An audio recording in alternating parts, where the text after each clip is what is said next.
5 minutes here, so grab your coffee and some food, and we'll see you back here in about 5 minutes.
much room in here.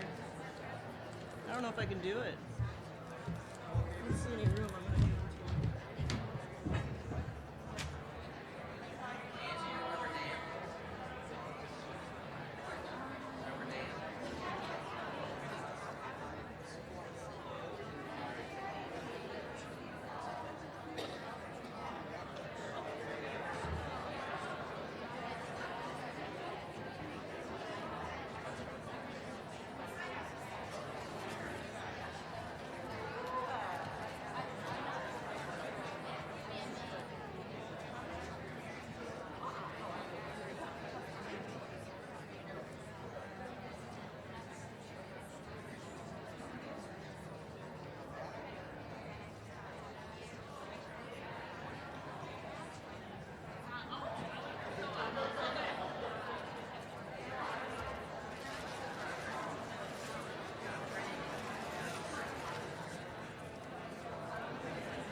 Good morning. We're going to get started. We have a number of people joining us via web stream, so we want to be as timely as we can.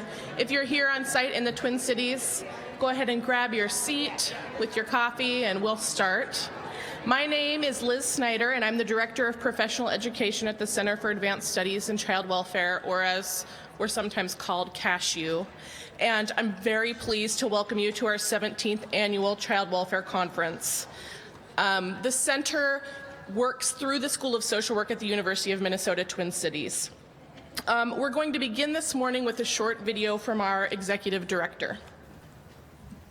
Good morning and welcome to the annual Child Welfare Conference hosted by the Center for Advanced Studies in Child Welfare at the University of Minnesota in the School of Social Work.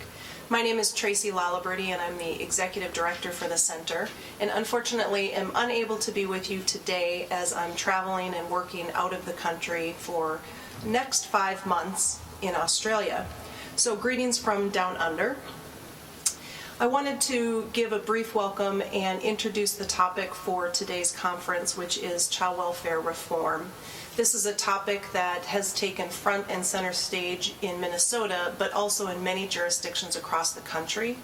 As you'll hear from our keynote speaker today, our country has a long history of trying to improve practice and go through child welfare reform in order to help kids and families have better outcomes and maintain the safety of kids in our country. What we know about child welfare reform is that it is challenging work, it is multifaceted, it is complex, and it is often difficult to maintain over long periods of time. That said, there's many lessons to be learned from reform that has taken place across the country, and we hope that today you'll be able to learn a great deal and be able to bring that into your own practice. One of the things that I'm passionate about is the intersection between research, policy, and practice, and child welfare certainly is an area of our work that brings those three things together. I think that child welfare reform impacts the workforce tremendously. Certainly we get focused on the outcomes for kids and families, but along the way we have to be mindful about the implementation of reform and how it is that we work together to be able to make sure that those changes are sustainable.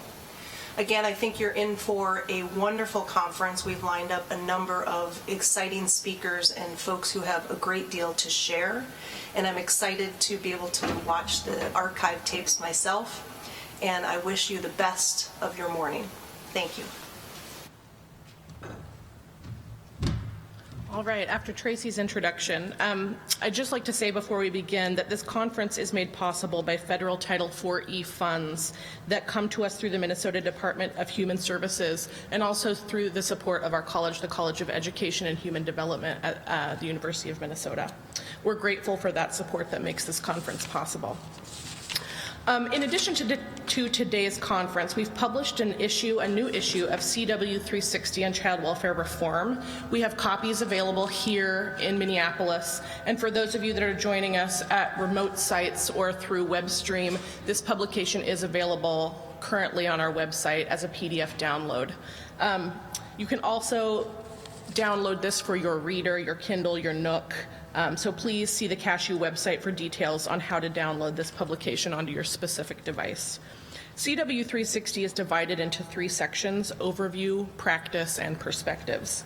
The overview section explores the evolution of child welfare reform in the United States, introduces common catalysts for change and reform, key legislation that impacts efforts, and how we use data to drive reform.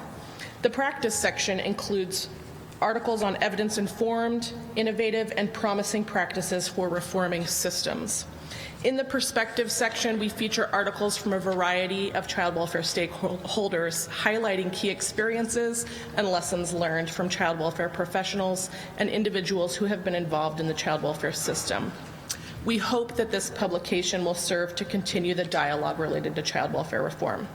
So I'd next like to introduce my colleague, Karina Berry, who is CASCW's Director of Outreach. Karina joined our center last summer and has led the planning of this conference in CW 360. Karina. Hello, everybody.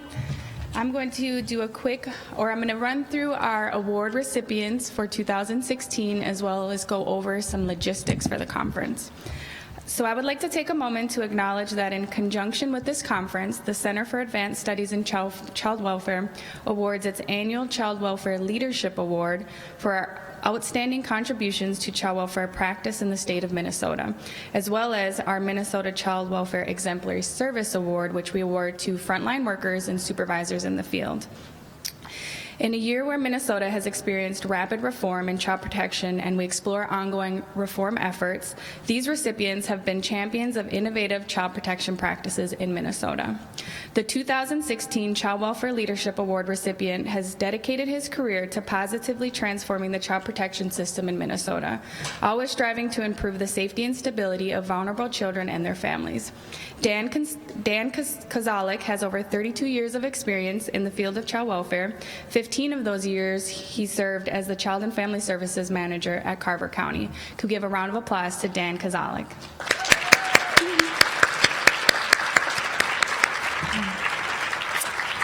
And this year, we have 2 Child Welfare Exemplary Service Award recipients, Jody Hurung of Sherburne County and Michelle Leslie of Hennepin County. It is not often enough that we acknowledge the amazing work of frontline workers and supervisors in this field. We received many very strong nominations for this new award and are proud to be able to recognize the excellent work, years of service, and tireless efforts of these 2 individuals. Please join me in congratulating Jody and Michelle.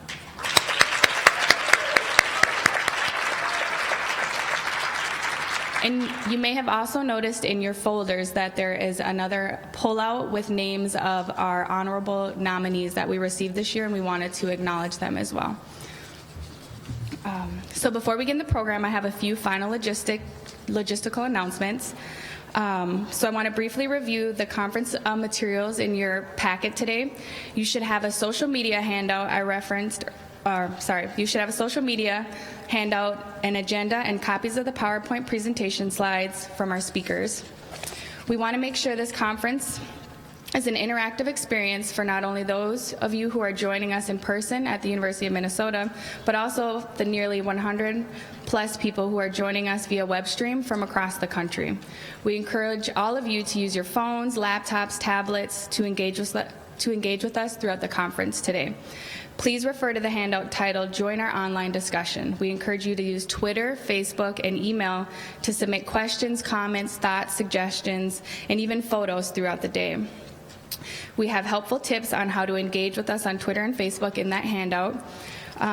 We have set up a Twitter hashtag, which is hashtag CW Reform. For those of you here in person, it's right here on the podium if you forget.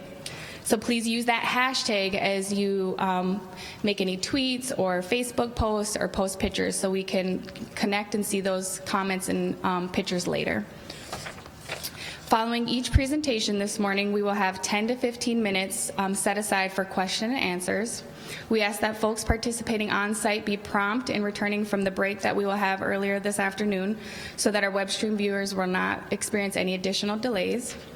The web stream will end after an update from DHS at 12 p.m. At that time, those of you viewing the web stream at one of our group viewing sites should see your site coordinator for additional discussion activities that you can complete at your site.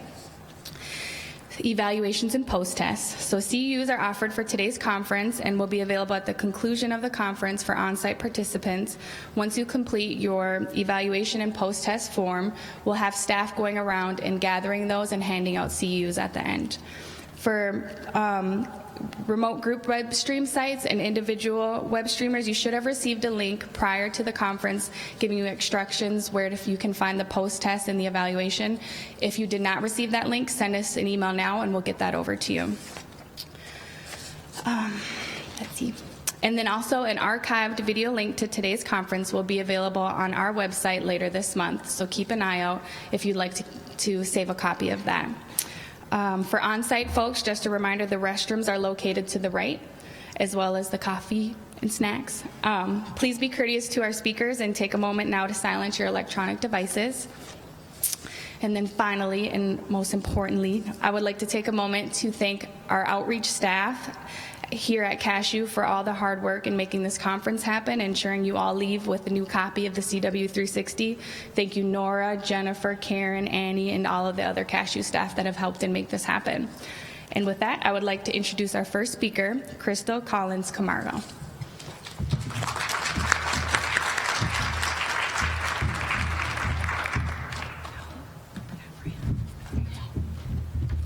Good morning. So I'm Crystal Collins Camargo, and I'm here from the University of Louisville, and I am to talk about the history of child welfare reform, or the evolution of child welfare reform in the United States. Just to know a little bit about me, I'm a former child welfare worker, supervisor, and administrator in Kentucky. And since I've come to academia, my emphasis has really been on organizational interventions to improve child welfare practice, so looking at supervision, evidence-informed practice mechanisms, and public-private partnership as a way to get us where we all want to go. If you think about reform, if you think of the term reform, these images that you're seeing really kind of remind us of the kind of major topics that we hear that term used around. And we also hear it around child welfare, of course.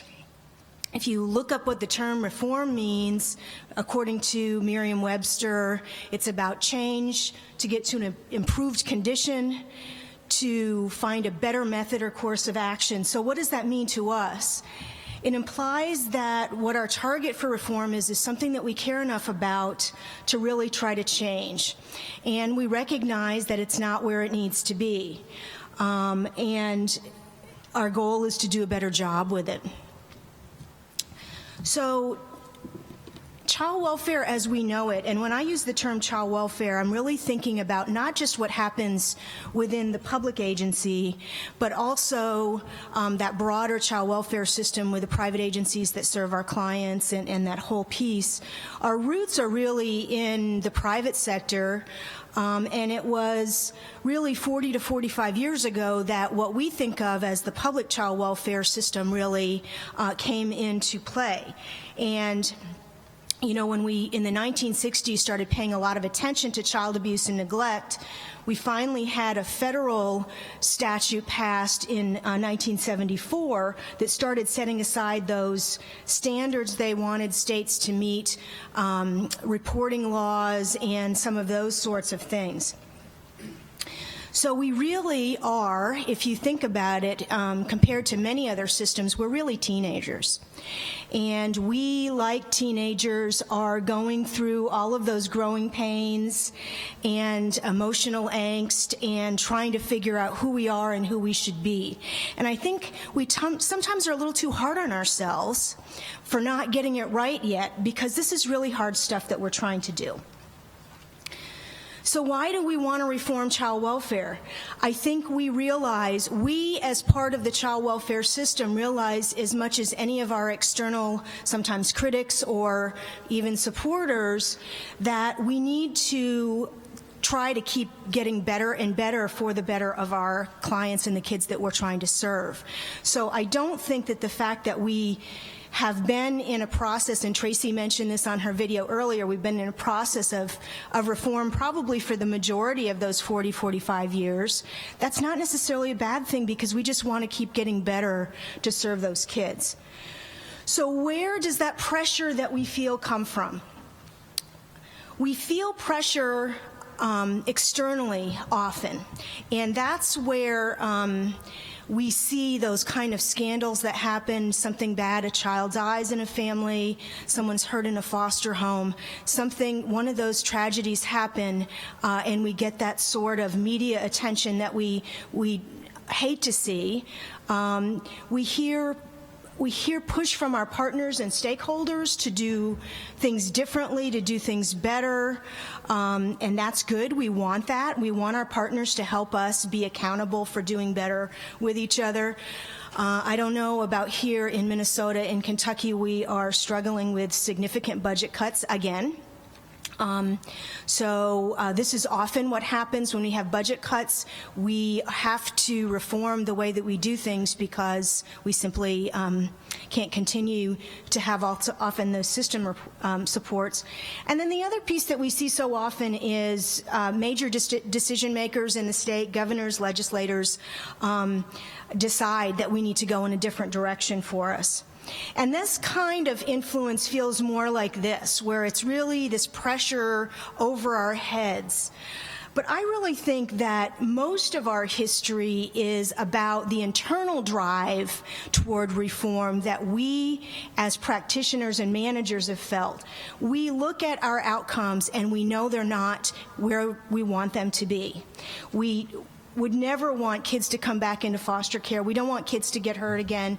We don't want kids aging out of foster care without permanency. And so we are striving for quality improvement, and we are trying to pay attention to what the research tells us. And we are trying to do better. And I think that feels a little bit more like this, where we have more of a vision for change. We're using what's developing, the innovation, to try to do a better job. So, there's a lot, when they asked me to do this, I thought, okay, how can I sort of lay out this, how reform has happened over this 40 years? And strangely enough, and I didn't even realize this until I was on the plane yesterday, but much of what I have to say is organized in fours. I don't know why that is. I don't know what there is about four, but I think that there's four different kinds, or I'm going to suggest that there's four different kinds of child welfare reform, or maybe four different initiatives that have led to child welfare reform. One is a change in philosophical approach. One is legislative mandate. Emphasis on who is the responsible party for reform. And then the emerging practice models and techniques that we see. So we're going to talk about each of these briefly.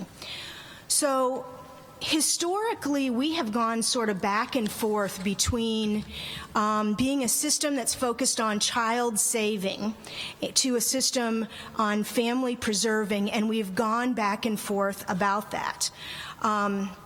Trying to get to that sweet spot. And these are always going to be competing priorities, because we can't always do both at the same time to the extent that we would like to. Earlier in our system, we were, because part of the original mandate in 1974 was that all states would have reporting laws and there were investigative techniques put into place. We started out really thinking this and many as an investigative process. And so for many areas, it really was sort of a quasi law enforcement kind of role. And we've really evolved from that in most places around the country to focus more on assessment, on treatment of families, engagement of families. So that's another shift that we've seen.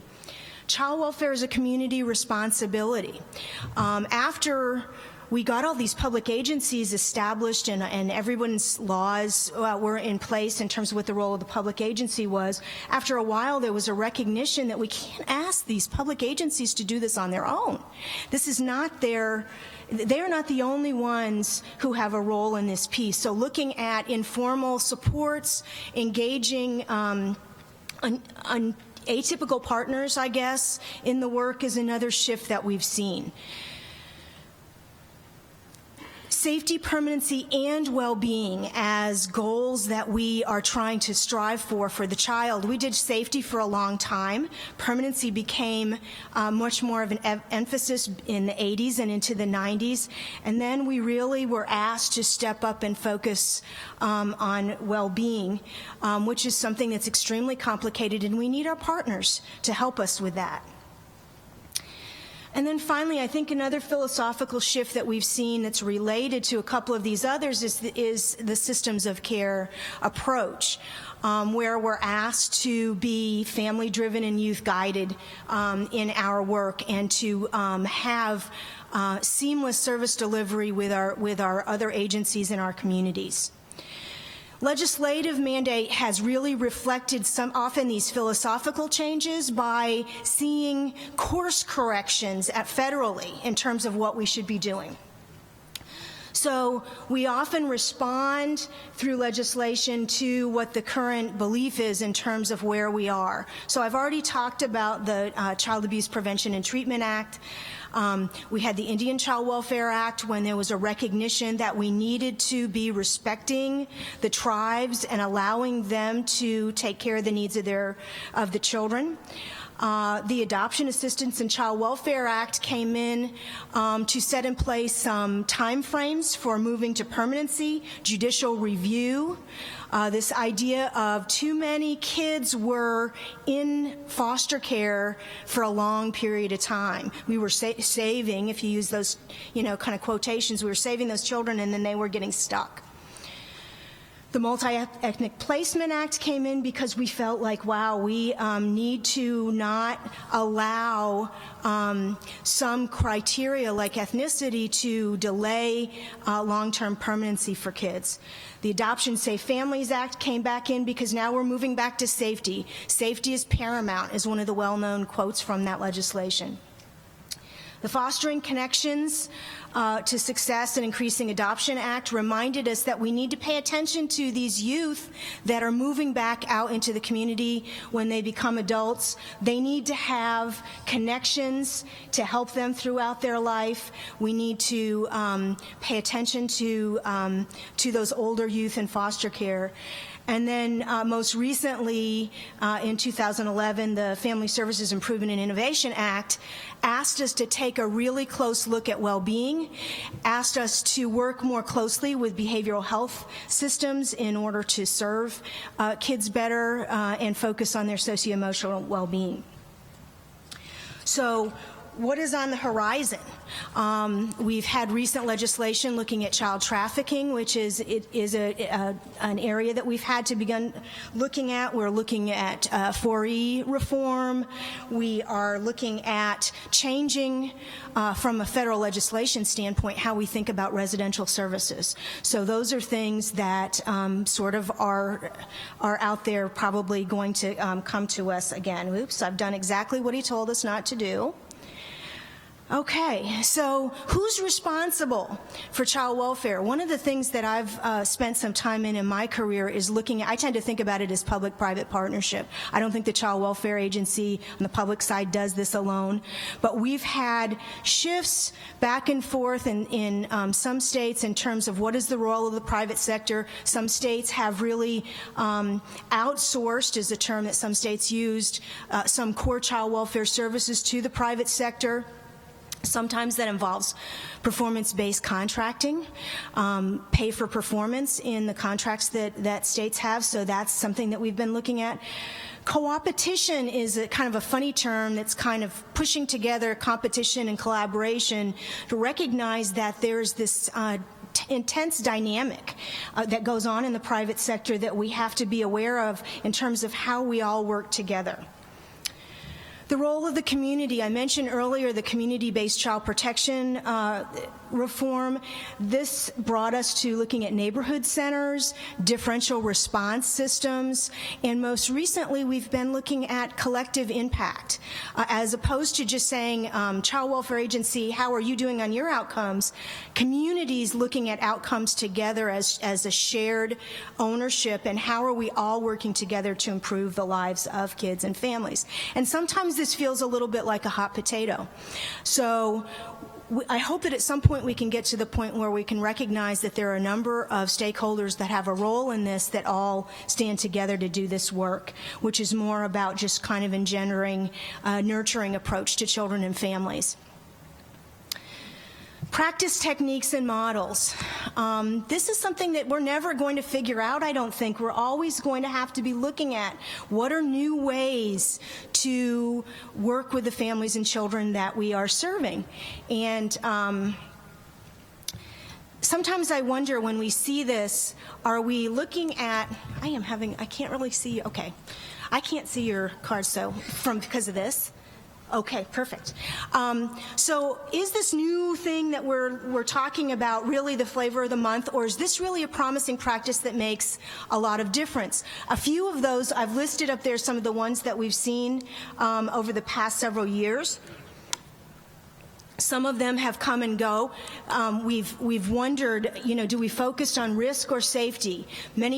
Some of us at the speakers table were talking about sort of different practice models that are out there. Just the idea of having a practice model really was an area of child welfare reform, because we didn't really, until the last several years, start thinking about having this conceptually grounded, tight set of practice activities that's tied back to a theory that we measure. Trauma-informed care is a big area that we're focusing on right now. Another area of reform has been the evolution of evidence-based practices, the evolution of really having research to tie back to what we're doing is actually making a difference. For a long time we said, in child welfare, I don't know, are we ever going to get there? We're not where many other systems are. We now have 338 evidence-based treatment models on the California Clearinghouse for child welfare, which I think is amazing when you think about it. Now, not all of those are what I think of as core child welfare practice. Many of them are those treatment models for the families and kids, but that still shows tremendous change, even from Rick Barth wrote an article in 2008 about this evolution, and he was basically saying we need to get on board with this or it's going to be done to us. And so we need to be a part of that conversation. We need to be creating our own practices. And wow, look where we are in 2016, and we've got a long way to go.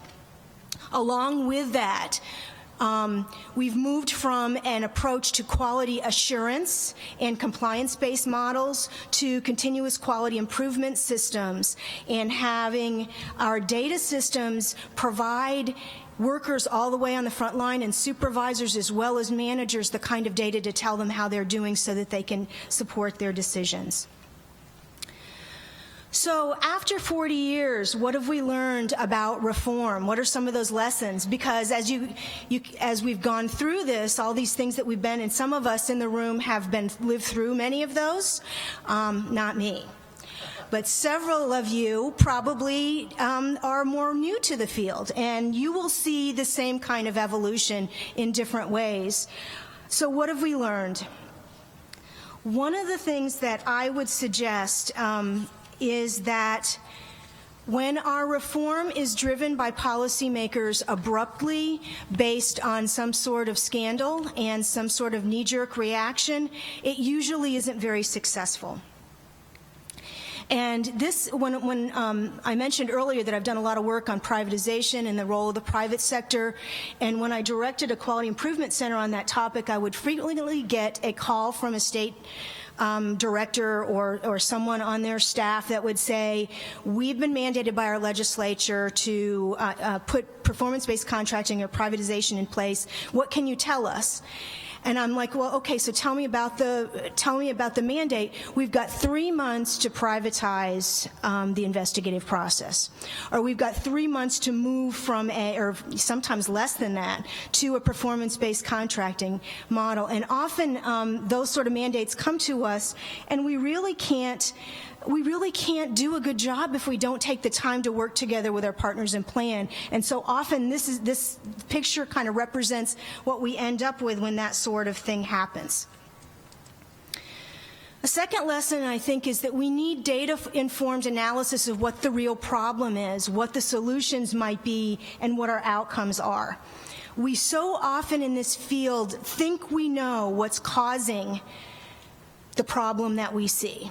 What is the impetus on, and so we build something to try to fix that, when in fact we haven't identified what the problem is in the first place. We've lit on the wrong thing, and then we go in the wrong direction. Let me give you an example of that. In Kentucky, for a while, we had a child welfare researcher who was doing a wonderful job analyzing all the wonderful data that we had.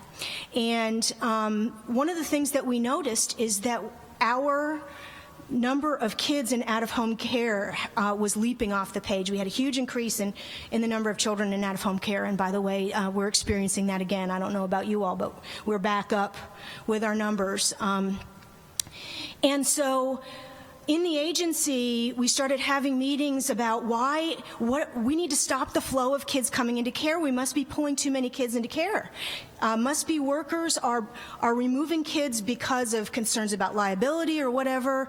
Well, our child welfare researcher looked at the data, and guess what? We weren't bringing any more kids into care than we were before. They weren't getting out.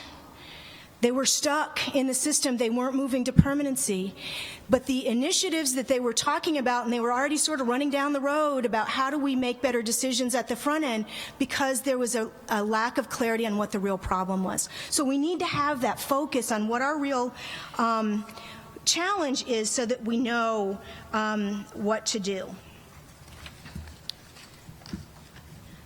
So I tend to think we're strongest when we work with our partners.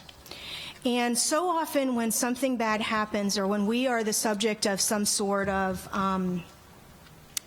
media attention that we'd rather not have, it's the public agency standing there trying to defend the situation. And we need our partners to stand with us, the ones that are working with these families alongside us. And we need to, I believe, think of child welfare as a collaborative effort, and not just with private foster care agencies or residential programs or counseling agencies, but also the educational system, the health system, the behavioral health system, all of us as a collaborative initiative. Implementation matters. There's been a lot of emphasis in recent years on implementation research. What have we learned about that? And I think that this image kind of tells us often what happens when we don't have all of our ducks in a row in terms of how we implement anything. The best idea in the world is not going to be out there happening in the way that we want it to happen if we focus just on writing the policy and sending it out there. Spray and pray training without coaching and supervision. If we don't have those system-wide supports, if we don't have the right kind of decision-related data out there in the field, we're not going to have that. So we need to pay attention to all of those things organizationally, so that what we are doing, that good idea that we came up with, or that we maybe pulled from research in our university partnership with CASCW, or whatever we're trying to do is actually what's happening out there in the field, instead of some sort of watered down or very diversely implemented product. So if we've been doing this for 40 years, I said before, we shouldn't be surprised that we haven't gotten it right yet. I think that there's still a lot to be done. And one of the things that we have to do is look at child welfare finance reform. How can we keep getting better if we can't figure out how to pay for it in a more sustainable way? We still run our child welfare systems largely focused on the out-of-home care population and AFDC calculations from the 1970s. We need to rethink about how we pull funding in a way, they've talked about blended funding for now they're talking about braided funding. I don't really know what the difference between all those things are, but we have to figure out a way to focus, be able to put services on the front end and prevention, and we all agree to that, but most of our federal money comes in on the back end. You're going to hear this, this is probably the third time you've heard this from me, but I really do think that that partnership is important. The agencies that we have to refer families to receive services, we have to think about them as partners. But how can we be partners if we're part of a contractual relationship? If the public agency is writing a contract with the private agency and is really the one in control. And it's very possible to do that, and some states have gone a long way in getting that sort of thing done. One of the things, though, that stands in the way often are state procurement laws. So states have procurement regulations that are very specific in terms of who can do what when. And we can't bring our partners to the table to help us figure out what the contract should be. When we were doing research in 3 states on performance-based contracting with private agency foster care with the Quality Improvement Center I mentioned before. One of the things that we were hearing from a number of states that had done really well in putting that in place was that they had taken the time, brought their private agencies to the table with them, they looked at the data together, they built what they thought the contract should look like together.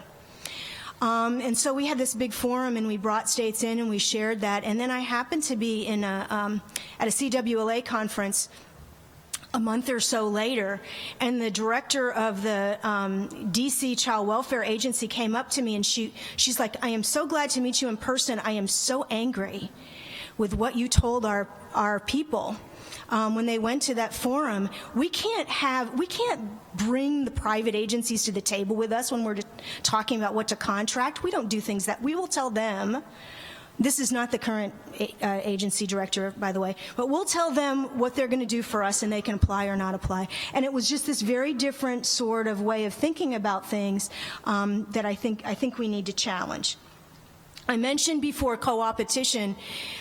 I don't know here. I think it really depends on the state what the private provider pool looks like. But in some states, it's a pretty competitive field out there. And so even though agencies want to collaborate, they want to be good partners, they want shared vision, we have to recognize that that's a very complex thing. And when we think about how do we share data and have data dashboards that tell us how different agencies are doing, and how can we really improve the entire system if we can't look at who's doing better at certain things and learn from them. And so it's challenging us in that way as well.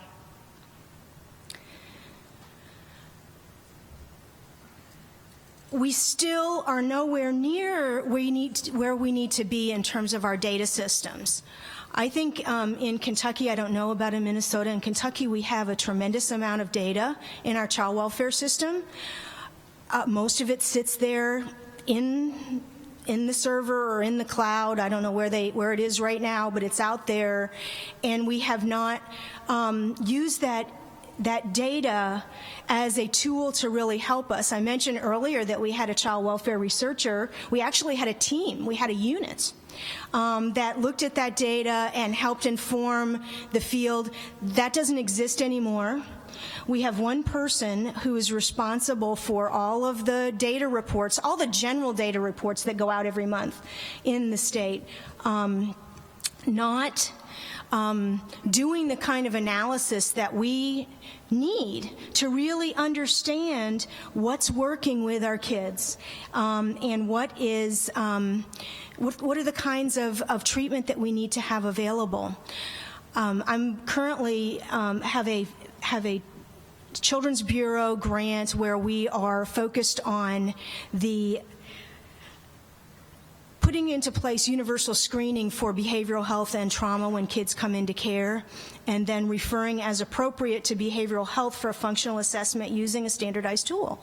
And then using that tool every 90 days to figure out how the child is doing. Are they actually getting better? What are the areas of treatment that they need?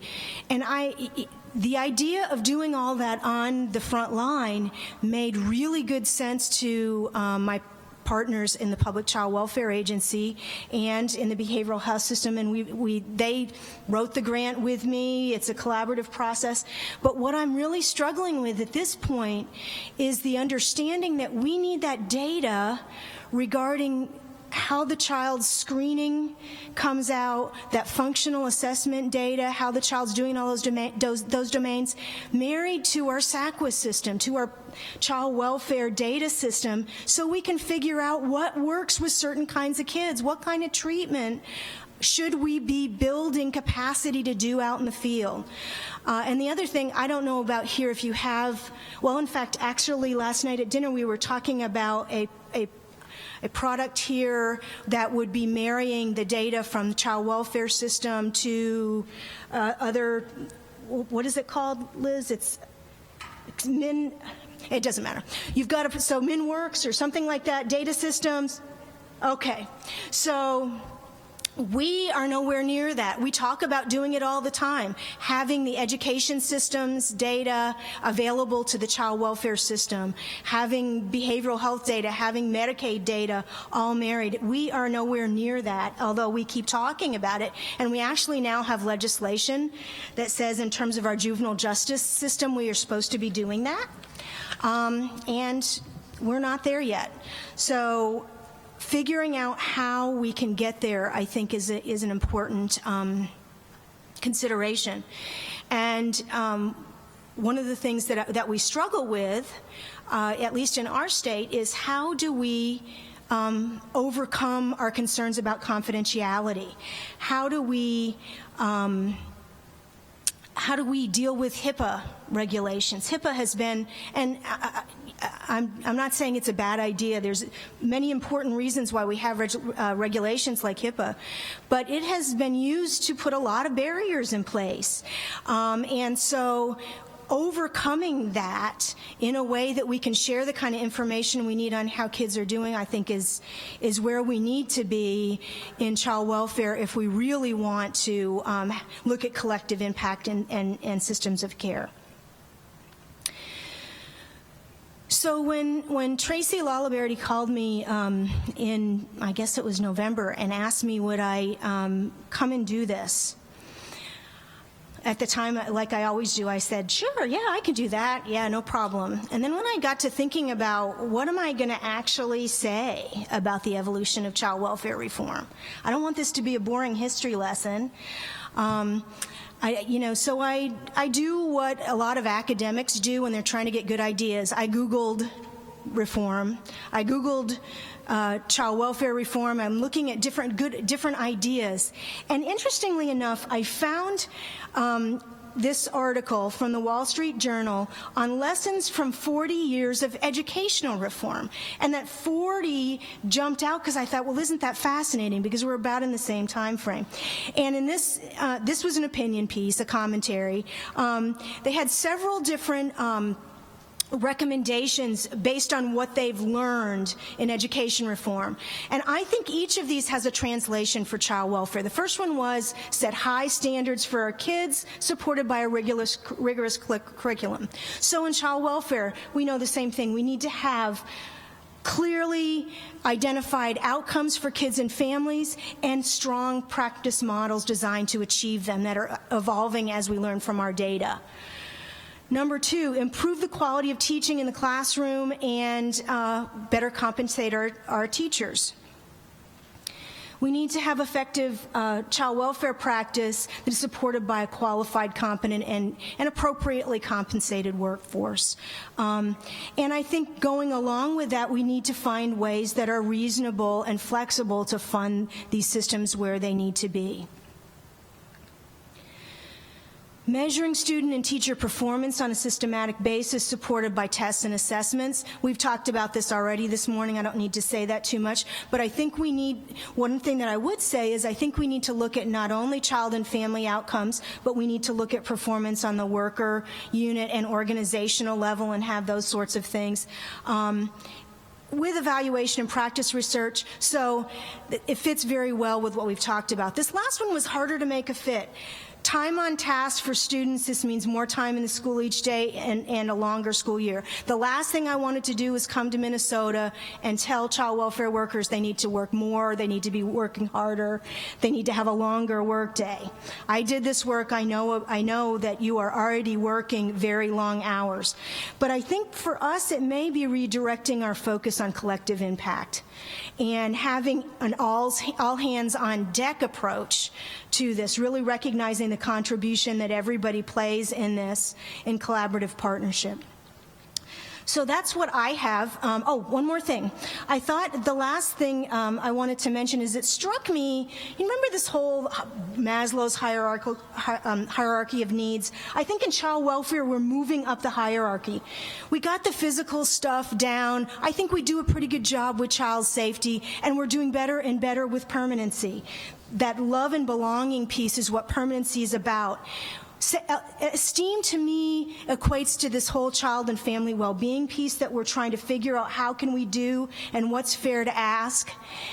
If we think about child welfare reform, wouldn't it be wonderful if we could get to that system actualization piece where we are using our data to really learn what's working, we're creative, we don't have bias, and we work through our problems in a proactive and creative way.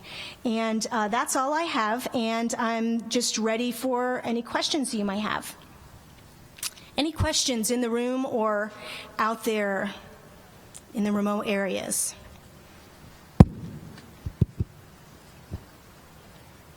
Rude comments.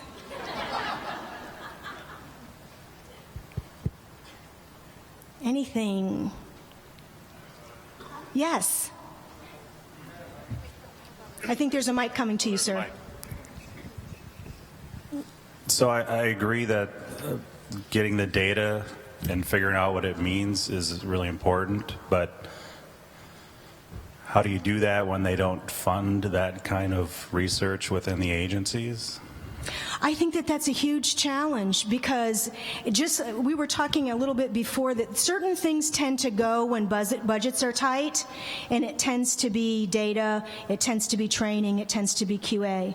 So I think that the way that we have to do that is I think we need to convince our state level decision makers that we have to have this if we want to get to outcomes. And I think we need to focus on providing data to them and educating them on that process. I think that's really the only way we can do it. The federal government is helping with that somewhat because of the sort of data that they require that we collect and turn into them, although I don't think that what they're asking of us is really getting us to the place that we need to be. And I think we need to encourage our federal partners to be requiring of us the kind of data that we really need to understand what works with kids and families, not just the outcomes, but how do we get there.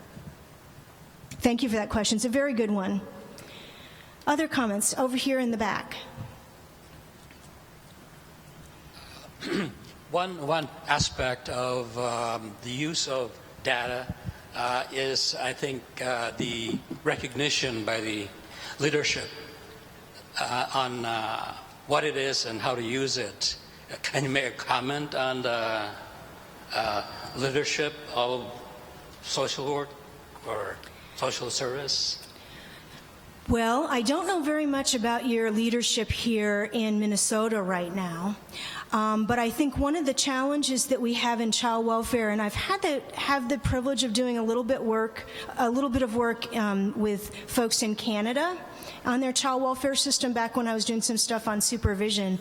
And one of the things that they have in Canada that we don't have in the United States is sustained leadership in child welfare, because it's not a political appointment in Canada.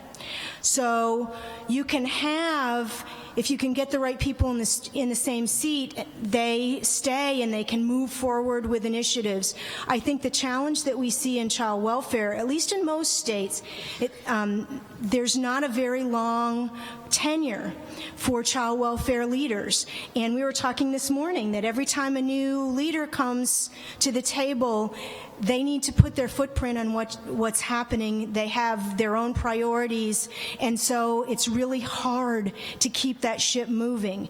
And I think the only way we can do that is by trying to keep those folks that are in mid-level management and underneath those top leaders really focused on having those systems and building those processes for using data, and then trying to make the argument when new folks come in terms of how useful it'll be to them.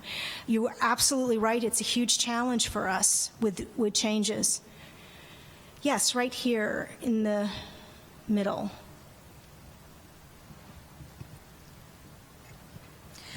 One of the great challenges that I've seen is that the children that are in the welfare system are most likely victims of trauma. And we all know that this takes years and years and years, if not a lifetime.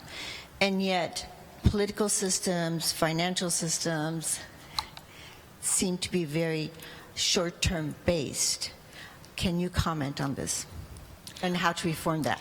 I certainly think that that's true, and that's when the Adoption and Safe Families Act was passed, there was a lot of groundswell up, particularly, for example, with the substance abuse treatment community, in terms of how long it takes to work through those issues in a sustainable way.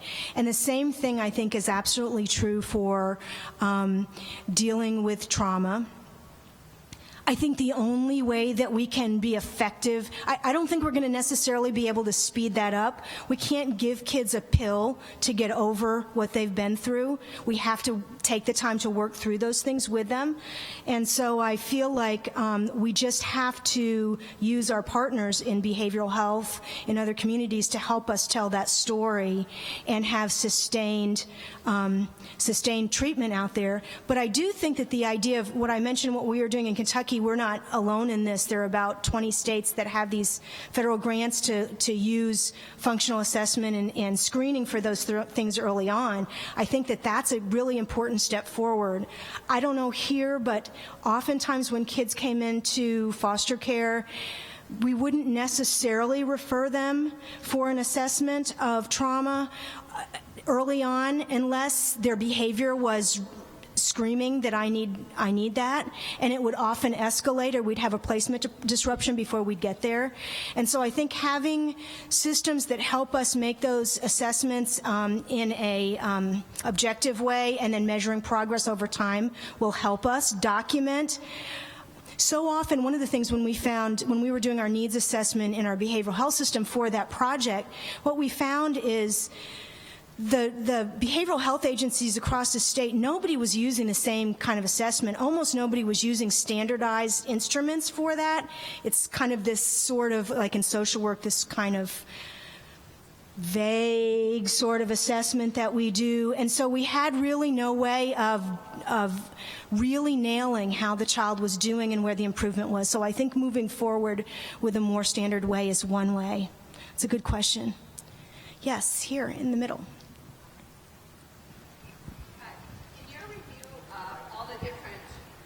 Yeah, they're going to want to hear you out in the world.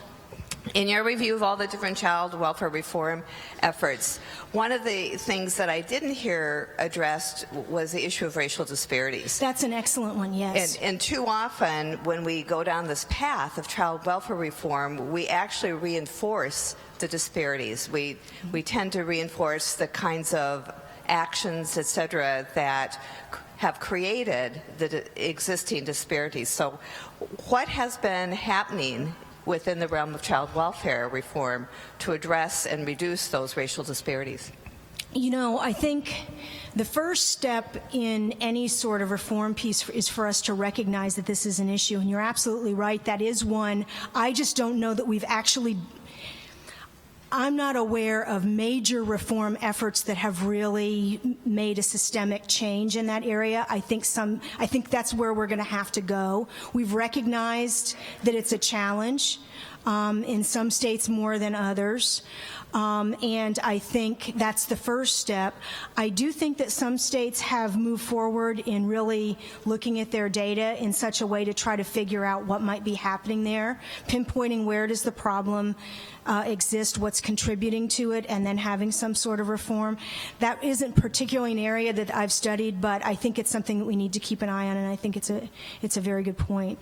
I think one of the, it was interesting, at the Council on Social Work Education, we have a child welfare track meeting every year, and we had a panel on this topic last year. And had some excellent folks come and speak to us about, you know, what we knew about it, and it was mostly what folks, and these were the best folks in the country, Alan Detlaff and others, to talk about it. It was really, we know what's happening, we just don't yet really know how to fix it. So it's something that we do have to address. Okay, just a couple more minutes. Thank you for that. Anything else?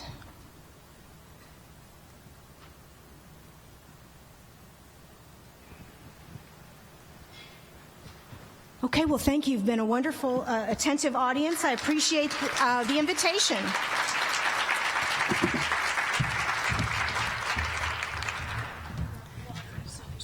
Thank you very much, Crystal. I would like to introduce our next presenters, Angela Pittman and Mick McGuire.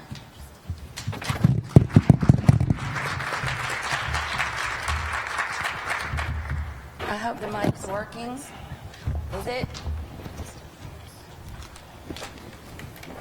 Can you guys all hear me? Yes? Good morning. I'm Angela Pittman, and this is my colleague, Mick McGuire. And we're very excited to be here today in your city. We had a great time exploring last night, so thank you for your hospitality. I want to get a read on who's in the room. So if you're a director or administrator, wave your hand. All right, not that many of you. Supervisors, managers, direct practitioners. Yeah. Who else is here? Educators. All right, we've got a pretty diverse audience this morning. Mick and I are here to talk a little bit today about organizational climate and how you support the workforce. We're going to tell you this story not in your usual vein or usual way, but through a story of failure. Failures that I had and failures that impacted an organization that I was director of for many years. So it's a little bit different tack. Crystal talked about earlier that reform is introducing a better course of action to try to improve something. And we're here today to talk with you about that because we believe there's a better course of action for cultivating a positive organizational climate that helps retain the workforce.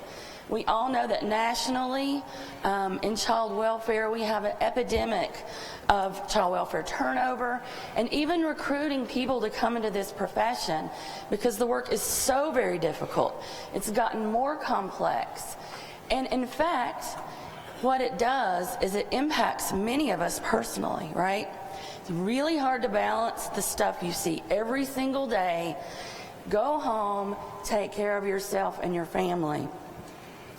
So what we're here today to talk about is not only addressing secondary trauma, which has become a pretty common thing to talk about in our profession, but also how as a leader and how as a practitioner and how as supervisors and educators, we can all work together to build a better organizational climate.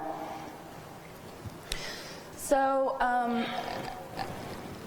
Mick and I did this presentation in October. Some of you were there.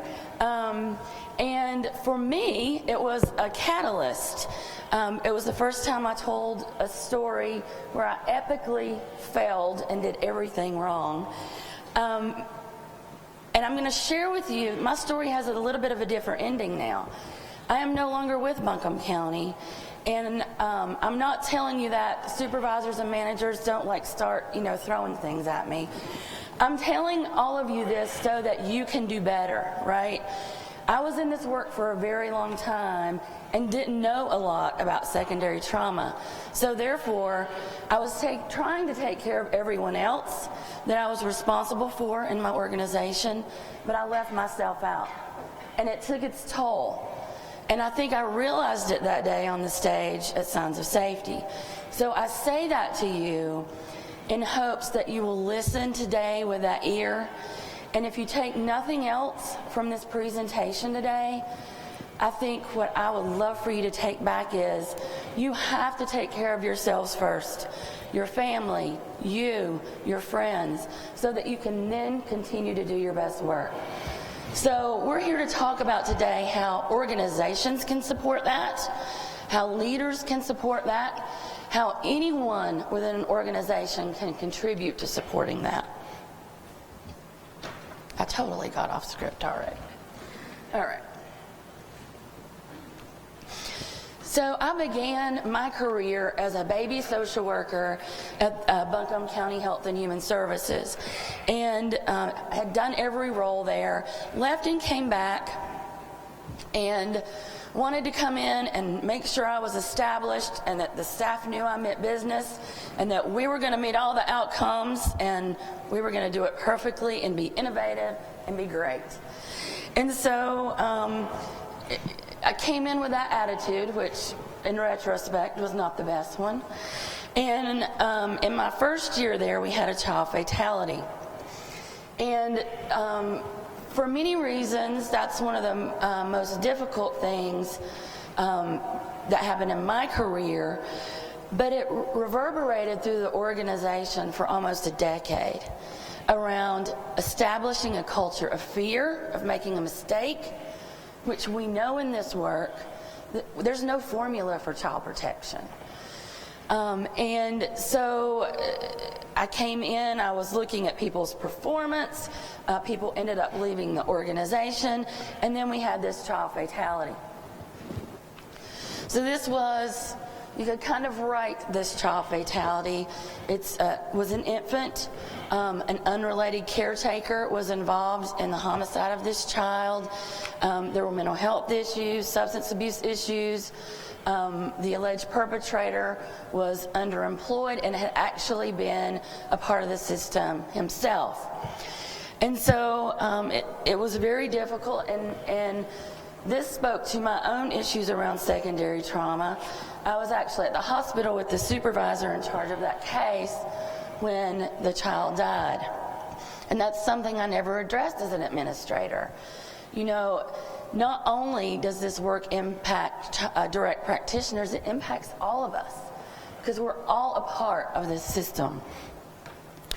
So the media was not good, and I knew that someone had to be held responsible, or that's what I thought at that time as a leader.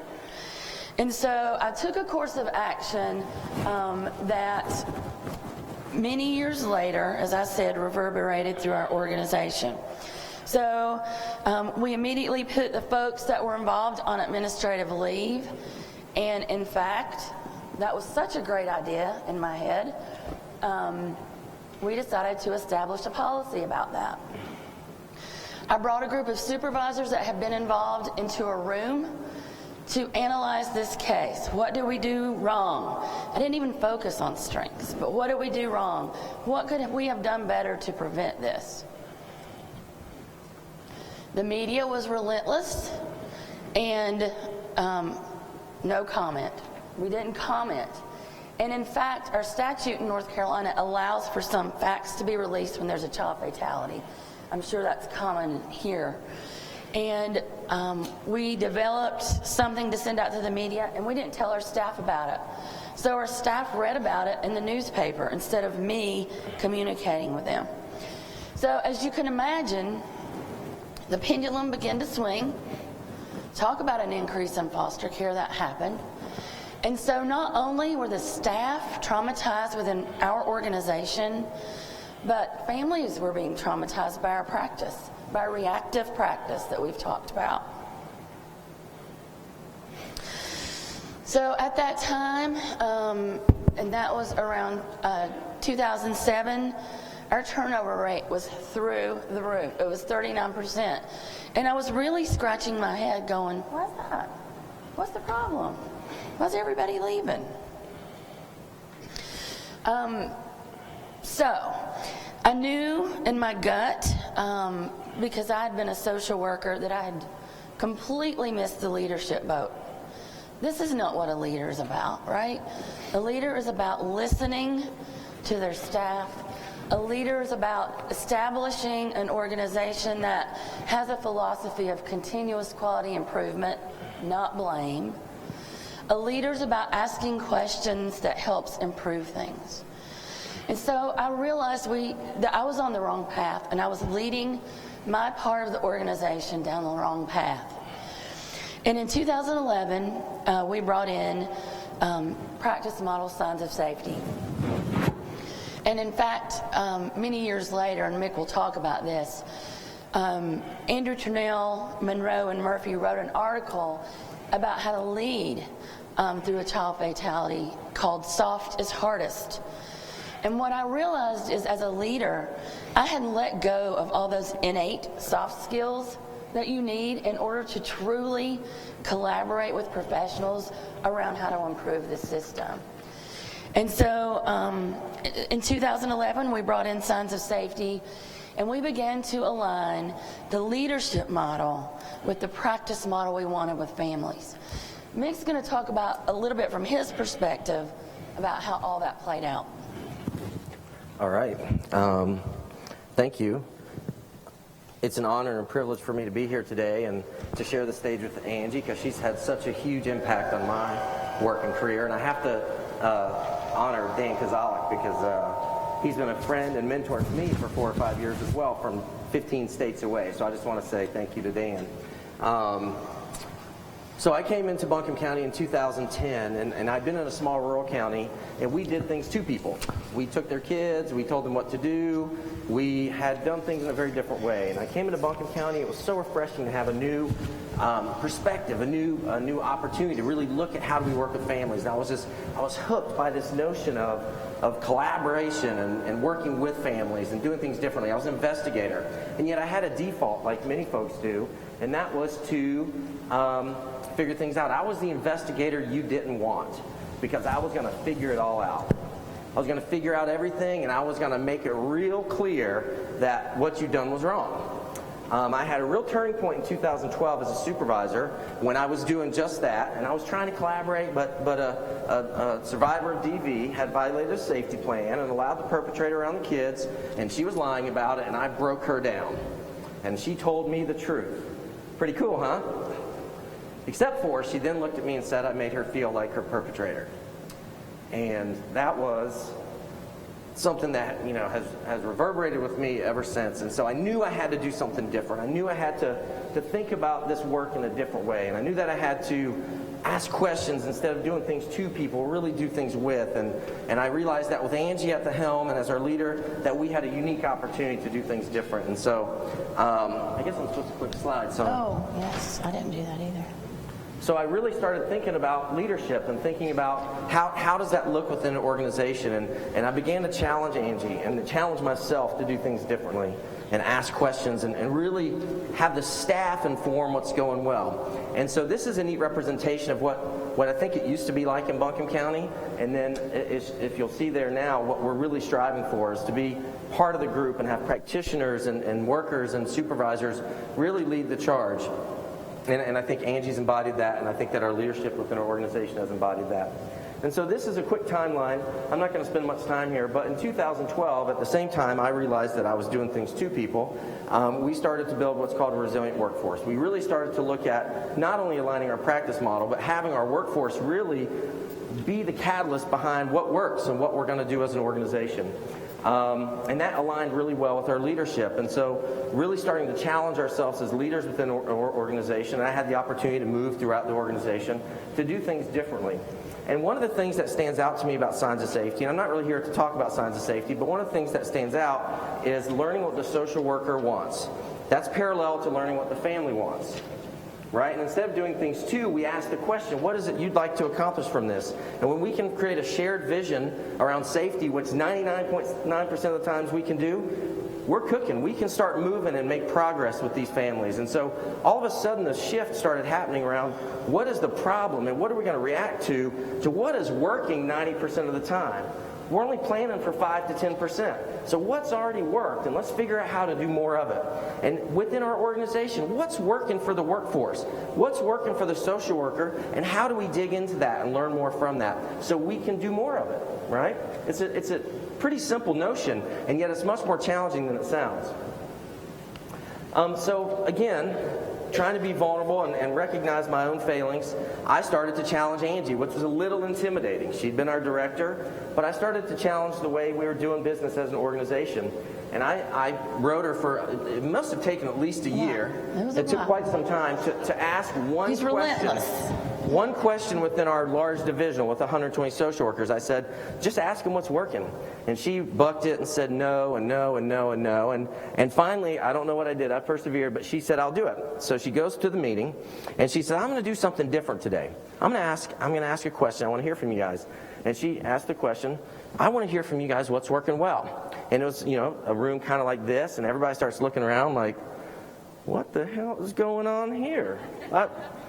We usually just get announcements and told what to do. And one brave soul raised her hand and started sharing. And then 45 minutes later, all of our workforce had been sharing the good stuff that's happening. And since that time, our organization starts every meeting with a variation of this question to really dig into the good practice that's happening, the good news as opposed to the bad news. We work in a very challenging and difficult organization, and we see, as Andrew says, the horrors that people can do. And yet they're human beings. They're people. They're people that have feelings and opportunities and the capacity to change. And so when we bring the humanity back to the work by asking this question, we can do just about anything, right? And so as we move forward, thinking about that fatality, I had a child fatality in 2012. And I was a supervisor. I remember it was being my job to be what I call rationally detached.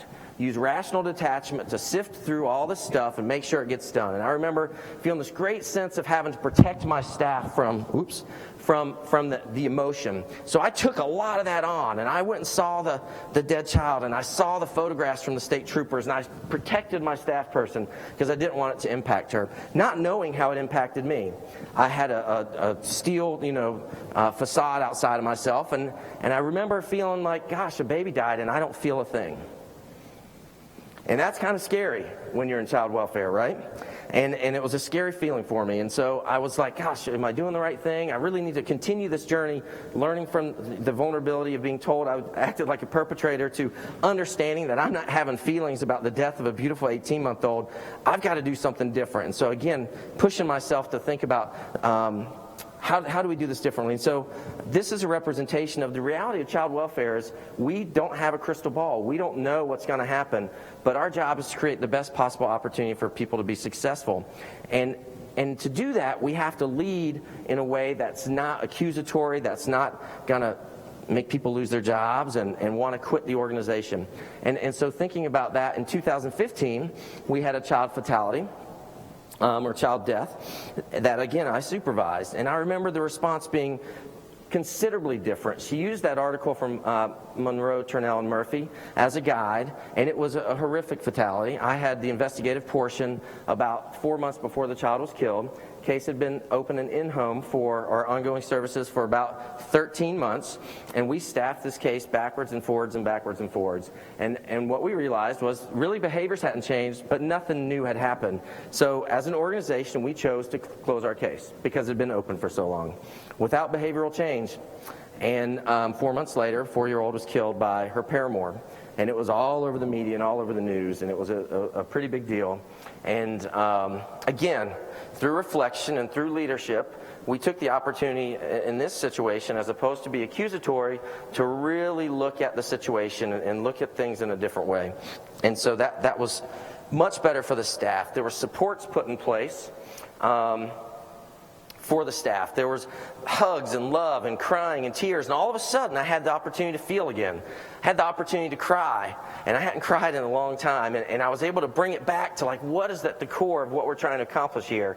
And that's see people as people and work together as people and not be rationally detached and really bring it back to the emotion of what we're doing. We're social workers for a reason, and that's to be change agents. So what I'd like for you to do now is to really think about the intentionality of what we do. We have to be intentional in what we do. Take out your phones. I think this is a really important exercise. Open up your calculators. This is where he asks who has a flip phone. I'm not going to ask that today. Go to your calculators, and someone who's a direct practitioner, how often do you see the families that you work with on a weekly or biweekly basis? Typically. An hour a week? I see a head nod, an hour every 2 weeks. All right, so there's 24 hours in a day, and there's 30 days in a month. What does that equal? 30 times 24 equals what? 720, right? So then to get a percentage, if we see them 4 hours per month out of 720 hours, you do 4 divided by, oops, I did the wrong button. 4 divided by 720, what do you get? Anyone? You get 0.5%. So we see our families with safety issues 0.5% of the time. Does that freak you out a little bit? Because that was a huge eye-opener for me. We see the families that we work with at most 0.5% of the time. And so I started to think about, how do we make the most of that time? How do we become intentional? And I think this is the beauty behind child welfare reform, is that we are no longer having to visit with families. We're getting in there and digging in and doing work alongside and with these families. And when we can engage and partner families in a different and partner with families in a different way, we can really impact change. But we can no longer just abdicate our authority to all of our service providers. We have to collaborate with them, much like Crystal said, in a way that's going to create change. And we have to broaden and widen the net of safety and the networks around these families and utilize them to help support these families in a way that makes sense. And that's leadership. It's sometimes about letting go and sharing that responsibility as opposed to feeling like you're totally responsible for these kids. And so that's my big lesson along the last 5 or 6 years, is that we have this awesome opportunity to all work together in a larger system to keep kids safe. And to me, that takes a little bit of the weight off and a little bit of the pressure off and allows that space for us to really create safety for kids. So I'm going to let Angie finish this up around some of the lessons that we've learned along the way. So there's parallels, right, to what Mick is saying. Can you just do that? Yes. I always forget. Because true leaders have to walk with direct practitioners You all are out there every single day on the front lines. Supervisors are out there every single day coaching staff, hearing these stories. And unless we build systems within our organizations to support that versus break that down, we will continue to lose beautiful, qualified social work staff that can make a difference with families. The research is very clear that turnover impacts child welfare outcomes. It impacts timeliness in investigations, it impacts permanence, it impacts all of the outcomes that we're responsible for. And so, as a leader, if you're in a leadership role in this room, you really have to do some self-reflection and figure out if what got you where you are is really what's going to take your organization to the next level, or do you need to change your behavior and learn to operate as a true leader in a different way, walking beside people. And I hope that as a leader you will do that. I hope if you're in another role, what you'll hear from me, and especially direct practitioners and supervisors, you're the key. And I know it's scary. It's kind of like Mick said, you know, he just kept after me and after me. But all of us in this room are advocates for change. We're into social justice. And we have to do that within our own organizations so that we can create a positive organizational climate. Not one that breaks people down, but one that holds you up when things get really, really bad. They'll hold you up, they'll support you, and we'll all learn together as we go forward. So in closing, just want to say, be vulnerable. You have to put yourself out there. You have to be vulnerable and talk about your failures in order to move the system forward. All right, I think we're at our time. I want to add something. I was reading a book on the plane, and as she talks about vulnerability, it's so fitting. I read this, a Brene Brown book. Many of you guys have probably read her. But she talks about curiosity really being the ultimate vulnerability. And that's what this is all about, is remaining curious. Whether it's working with our families, or working with our staff, or working with our leadership, the ultimate vulnerability is in remaining curious, because when we lose that curiosity and we try to create certainty, we're not open to the possibilities. And so that was so fitting that I read that today, that remaining curious is that vulnerability. And so I, again, honored that Angie was able to make that shift and become curious into all the things that are out there and really be vulnerable, even in the face of a child fatality. And I think that is our challenge as child welfare professionals. So thank you. Thanks.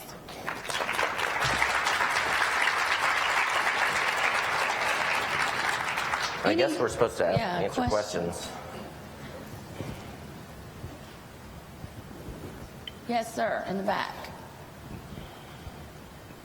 Sorry for a lot of things that I don't know. I'm not a social worker. Like this? Okay. Oh, better, yes. Thank you. I'm not a social worker, but a very good student of social work because I've worked with side by side with social workers for about 10 years. One thing that you are saying is very common to the field of management. And what would you think if to get a master's in social work, there should be two tracks, more specialization of social work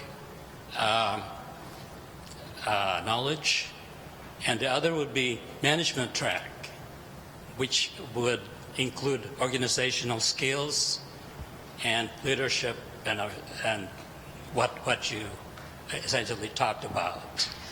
What I would say is I think there are many programs that do that. I'm a graduate, a proud graduate of UNC Chapel Hill, go Tar Heels. And they actually did have a track specific to organizational management and leadership. So I think, and I would look at our educator partners to weigh in on that, I think that there are some of those. So maybe you'll go and find one and you'll become one of us. And I actually have a master's in business administration and a bachelor's degree in social work, so trying to meld the two together. Thank you. Any other questions? Yes, ma'am.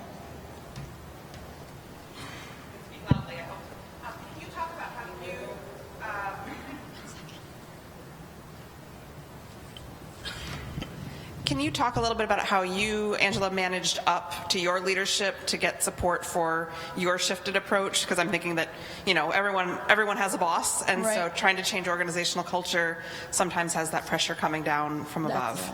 That's a great question, because that's the reality, right? No matter what position you're in, anywhere you've got a boss. I don't know anyone that doesn't have a boss. But what I will say is, when I was at Buncombe, our director was very supportive around the signs of safety implementation. I think that there are always debates with your boss about which way is the best way to go, and ultimately we had autonomy to be able to do some of that in the social work division, and much of that spread across health and human services. Now, I will say there's been a change in leadership, and Mick can speak to that. There are some things that continue to be embedded because they worked really well. I don't know if you want to. Yeah, I think what's neat but challenging within an organization is all the things that Crystal talked about, is that you have staff on the ground doing the work, and yet you have best practice and differential response and practice model and CQI, the CQI side. And data and all the analysis. There's a lot that goes into trying to create an organization that meets these outcomes, and I don't know of one yet that meets them. And so you have to juggle and balance lots of different things as a leader within an organization, and be sure not to have an initiative overload, and yet it's almost impossible not to have initiative overload because of all the things we have to do to accomplish these outcomes, and that's a tricky skill, and I think Angela did a great job. I think our new director is doing a great job, and I think that our big director, her former boss, and my big boss is certainly on board with that. So we're fortunate. Yes, ma'am. In the middle. There's a couple of hands there.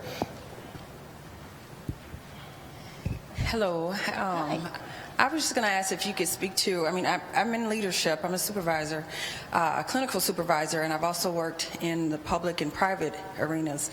And so there's this rift between providing clinical supervision when you're speaking, because initially you spoke about secondary trauma, and so how that shows up with clinicians, our social workers, our people on the ground, and there's this other aspect about outcomes or administrative work, widget counts, making sure you get all your face-to-faces, and so with supervision and being able to provide leadership for your providers, there's never enough time to be able to accommodate both those areas, because they're both very important when you're talking about providing services that have to meet a certain number, certain time frame, certain deadline, but then you are working with families. And what does it mean for you as a provider or a social worker to show up with your own stuff and taking on the stuff that comes with the family? That's a tough one, because you're right. We are responsible for achieving outcomes, but I would argue that unless you support your workforce in a way that's meaningful to them, and that's individualized, right? What works for me won't work for you.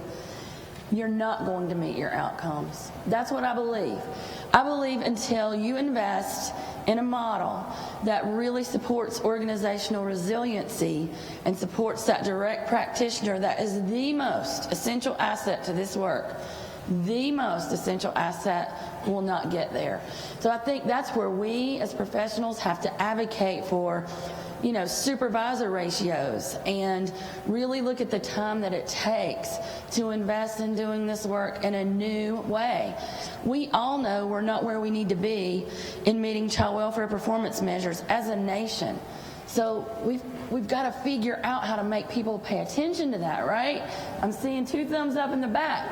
Because if we don't invest in the workforce, if we don't make this an attractive place for new social workers to come to work, we're going to be in an even bigger predicament that we're in. So that's the core. And I can speak to her leadership in our county is that we have ratios, supervisor to staff ratios, caseload ratios, and we're maybe the only county that I've ever encountered that tries to stick to it. And so we're given the opportunity to be successful. And with that comes less turnover. We have 9% turnover now. And it was 39% in 2007. So leadership makes a difference. Advocacy makes a difference. Politics makes a difference in making sure that you're talking to the right people, because with the right leadership, you can create opportunities for staff and families to be very successful. And you would feel successful, right? I mean, that's a piece of it too. I'm going to be talking from the side of the clients. I'm an educator and I work with a lot of children in the system.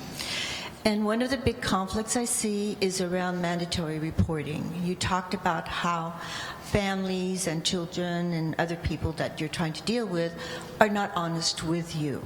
And that directly impacts the safety issue. And in my experience, that is very much tied to mandatory reporting, because if somebody knows something within their own family that can lead a person to jail, they're not going to say anything. So I see that as a huge conflict that is directly tied to both safety and the culture of fear. And from the practitioner side of things, I think that's a huge challenge, is that, again, abuse and neglect is a syndrome of secrecy, and that people are not always going to be honest. And yet, can we find agreements around creating plans for kids to be safe without people admitting having done something wrong? It's a challenge, and yet it's very doable. So if I can get a family to a place of an agreement around keeping their kids safe, I can work with you. And I don't have to do this back and forth. And what happens is, if you're able to engage and partner and build a relationship that's based on that agreement, then oftentimes you're going to find out the truth anyway. Because the relationship is the underpinning of all good work in social work. It really is. It's not about being the bulldog that's going to figure out what happened, which is what I used to do. It's about partnering and engaging these folks in a way that respects them, not the abuse or the neglect, but really respects them as human beings, and then creating agreements around safety, as opposed to getting into a battle as to who did what and when. And that's the parallel for leadership, right? What he described is exactly what we need to do internally in our organizations, is partner together, work forward together, and not have the battle of blame and that kind of thing. So to me, it's just such a beautiful parallel in this work. I think are we out of time? Yeah, I think we're out of time. But thank you guys. Thanks.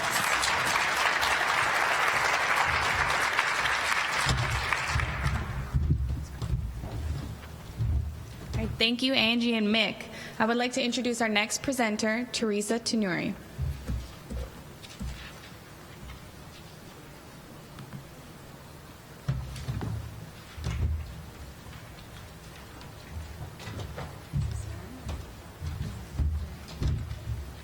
Okay, can you hear me? Is it? Can I move this over?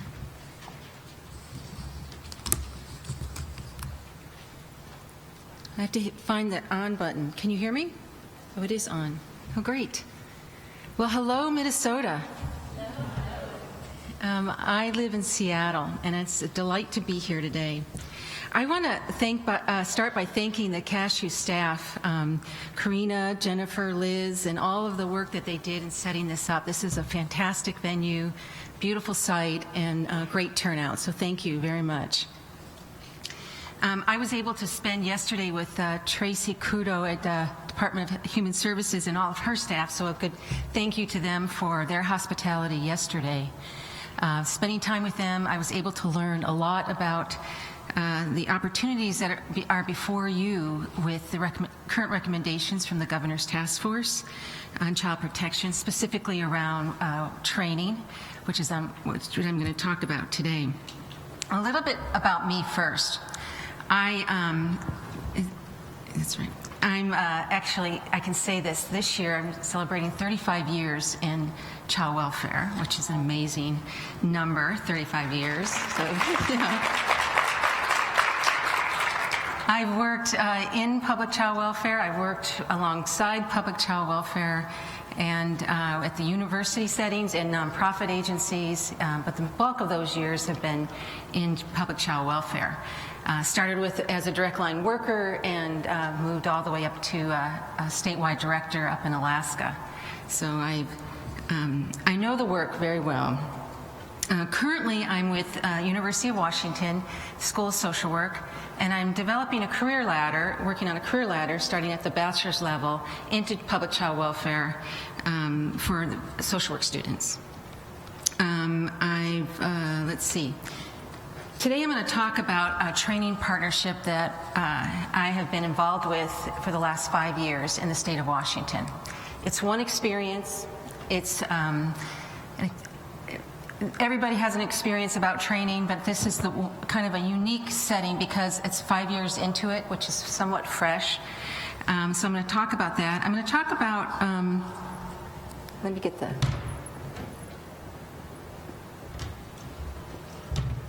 is that right? Let's see. No, there we go. I'm going to talk about how the partnership began and how it's structured, and then talk about some lessons learned 5 years into it. So there'll be time for questions like everybody else this morning. As you've heard, there's many paths to reform. Training for the child welfare workforce and for foster parents, I'm going to talk about both today, is one lever for system reform or system improvement. It's we see recommendations all the time for training, right? How many of you see it? Something happens and staff need training. It's training this, train that, train them on different things. It's a patchwork of items, right? Of pieces of knowledge and skills that go into those recommendations. But the depth of the knowledge and skills that are needed it's vast, right? How many agree with that? There's just a vast requirement of what it takes to do this work successfully. You need to know a lot and be able to do a lot. For me, training is about providing the necessary skills and knowledge that staff need to be successful. If you're around child welfare for any length of time and you've experienced training within the agency, and this is not unique, I think, to one state, or it happens. It's what I like to call it's now you see it, now you don't. Right? You see training in the organization, but then you see different levels of it come and go. I think years and years ago, it was more of like a fringe benefit where some folks came in and said, no, we don't really need training. They should come to the door with training. Now I think we see that it's necessary. It is critical to the mission of the agency, and one that I believe that you can't not have or invest in.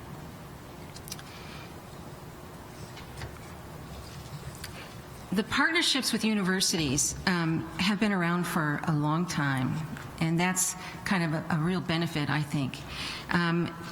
We know about 40 states have state and university partnerships. Your own history has, in the state of Minnesota, has a history with universities doing something with their state partners around training their workforce.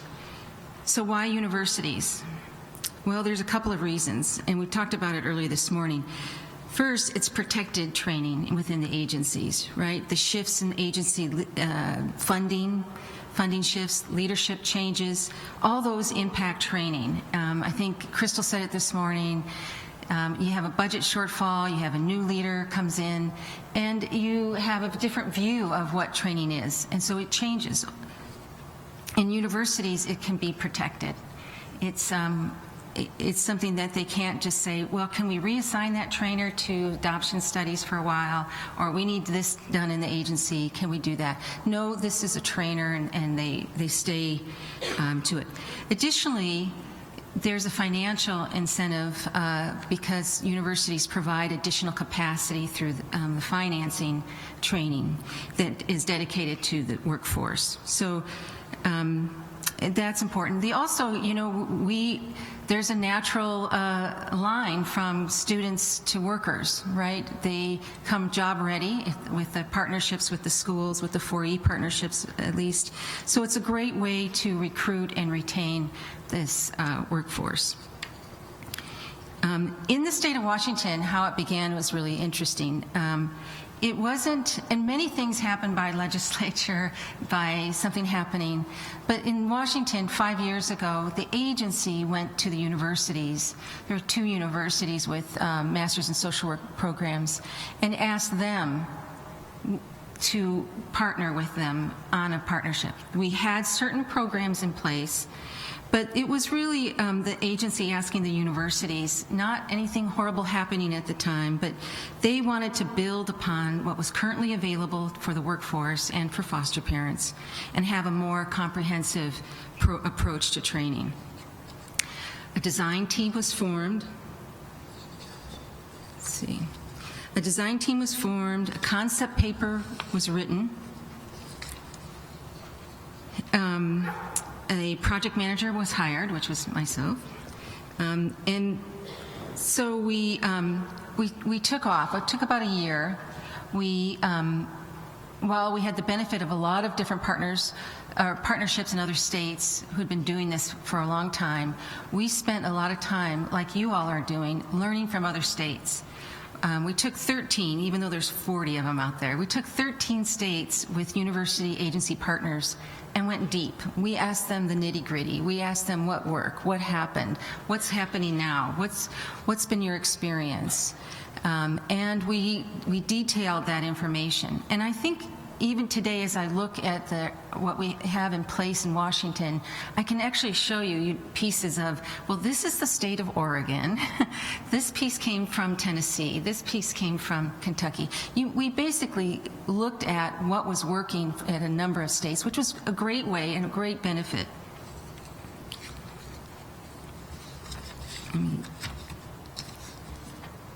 We also completed a really thorough financial review to see what was possible. And again, using 4E and the wisdom of Don Schmidt, who some of you may know, who's been around Title 4E for a long time, really looked at how is this leveraging, is it going to be better, and I'll talk a little bit more in detail about how that funding occurred. Let's see. Oh, I think I just covered that. So by the end of the first year, we had developed a mission, a vision, values, and a set of guiding principles, which the guiding principles were my favorites. I think those were the ones that we had the most discussion about between the agency and the university. We really went into depth about what was working, what was not, and made sure that the guiding principles really represented how we wanted to operate in the future.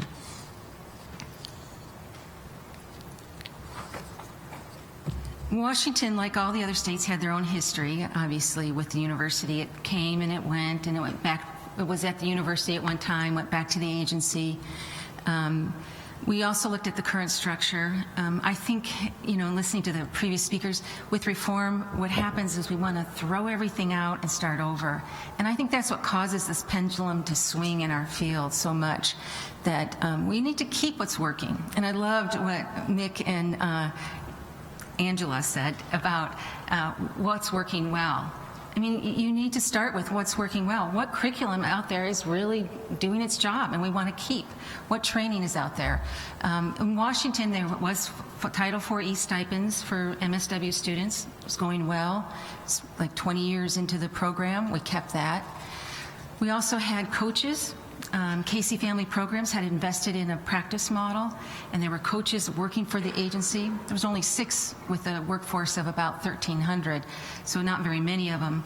But it was a practice model, and it was a coaching setup that was working. We wanted to keep that. It would have been a totally different beginning if we had to scrap everything. There were a couple things we couldn't keep. Because the information coming in was too much. We changed radically the way new workers were trained. We had a centralized model, a model very similar to one I had started up in Alaska. But that one's with what we knew about adult learning theory, which is the most exciting thing about training today versus training years ago, is we know how adults learn and we can actually use it in these training programs. So we regionalized new worker training. We provided a context for their learning and gave them small caseloads and coaching. And it was actually really a phenomenal way to do it. Ooh, 15 minutes already. These last 3 bullets are part of the guiding principles that we adopted. Coherency was an important word. I remember the dean saying, it's got to be coherent for the workforce. It can't be this patchwork of curriculum. They need to know it's the practice model with DV cases. It all kind of connects. And so coherency, comprehensive, a continuum of learning, this ongoing learning. It wasn't, they needed a refresher. It wasn't because it was some discipline action. It was really about learning and the continual growth of the workforce. Competency base, taking this vast amount of knowledge and skills that are needed to do the job successfully and sequencing them. And we did a whole planning process around how to do that. And then we applied this adult learning principles to delivery methods. Small groups, bring your case with you. We're going to use the staffing as a learning opportunity. And so we were able to do a lot of the work around the adult learning. So how we were structured. We organized ourselves around a governance, and basically we created a new entity, a new organization. We focused on, there was an executive team, and the executive team made up the deans and directors of both schools, Child Welfare Research Agency that was part of the school, and the Child Welfare Agency. The executive team was meant to make sure of the overall success of the enterprise, basically. They weren't content knowledge experts. They brought together committees. There was a statewide committee on competencies and curriculum that really did the nitty-gritty work of developing those competencies. We looked at other states, much like you are doing here. We really looked at, for competency to curriculum, we looked at what is it that they need to know and be able to do. We sequenced them out according to time frame. What does the new worker need? What is it they need? What do they need within the first year or two? And then ongoing. Many of those same elements are repeated, right? They need to interview children. They need to know about some domestic violence, mental health. All of those are repeated. But in the first part of that, for foundation, we said it was a mile long, inch deep information. They can't absorb everything all at once and be experts right after foundation training or like academy training. So we would repeat some of those same topics, but in much more depth as we went along.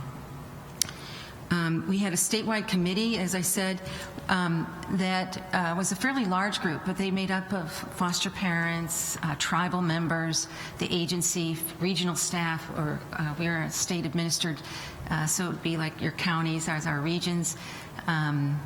So we had input from direct line workers all the way up. It was a fairly large group, but we divided ourselves into 3 groups and then came together for some common themes. A real commitment to trainer and coach development. We had used affinity groups to make sure that consistency was statewide, that they had the right knowledge and skills themselves. And I think Ohio, and there's some great examples of competencies, Florida actually too, competencies for trainers and coaches, so that we have some assurance that they are ready to impart their knowledge and skills themselves. We invested in delivery methods, as you are about to, a lot of e-learning and automated curriculum to disperse throughout the state. So no longer do they have to wait until they can travel to come to training. We ended up with a blended delivery system because there is so much value in bringing together, especially in the foster parent population, as you all know. They don't get together very often, and so training serves, multiple purposes, bringing them together. But at the same time, we didn't want them waiting for information. We did quite a bit around evaluation, not as much as I would have liked. The transfer of learning, we never really got to. We used the chain of evidence, I think California uses, but there was a commitment to making sure that the partnership made it better than what it was, and a constant eye on that. So we had, the chain of evidence is basically linkages along the way to overall child outcomes. You know, is training making a difference for the agency to meet their outcomes? We got to answer that at some level. It's a difficult one to answer because there's so many variables, but we use satisfaction, pre and post testing on tests or on specific classes. They weren't penalized if they didn't get a certain mark, but they just had to take it over again until they were able to pass. So we did those, but we got to transfer of learning. We did focus groups in the very beginning and asked supervisors about their workers, and I think that would have been a great thing to keep going with, because supervisors have a great view of what the workers know and what they don't know and how to get them there. So that was, so we did the evaluation. Let's see. So key ingredients, 5 years later, fast forward. There's a lot of things that I think are really important, but these are the ones that I thought I pulled out. Strong governance. You need the leadership, as these folks said so clearly this morning.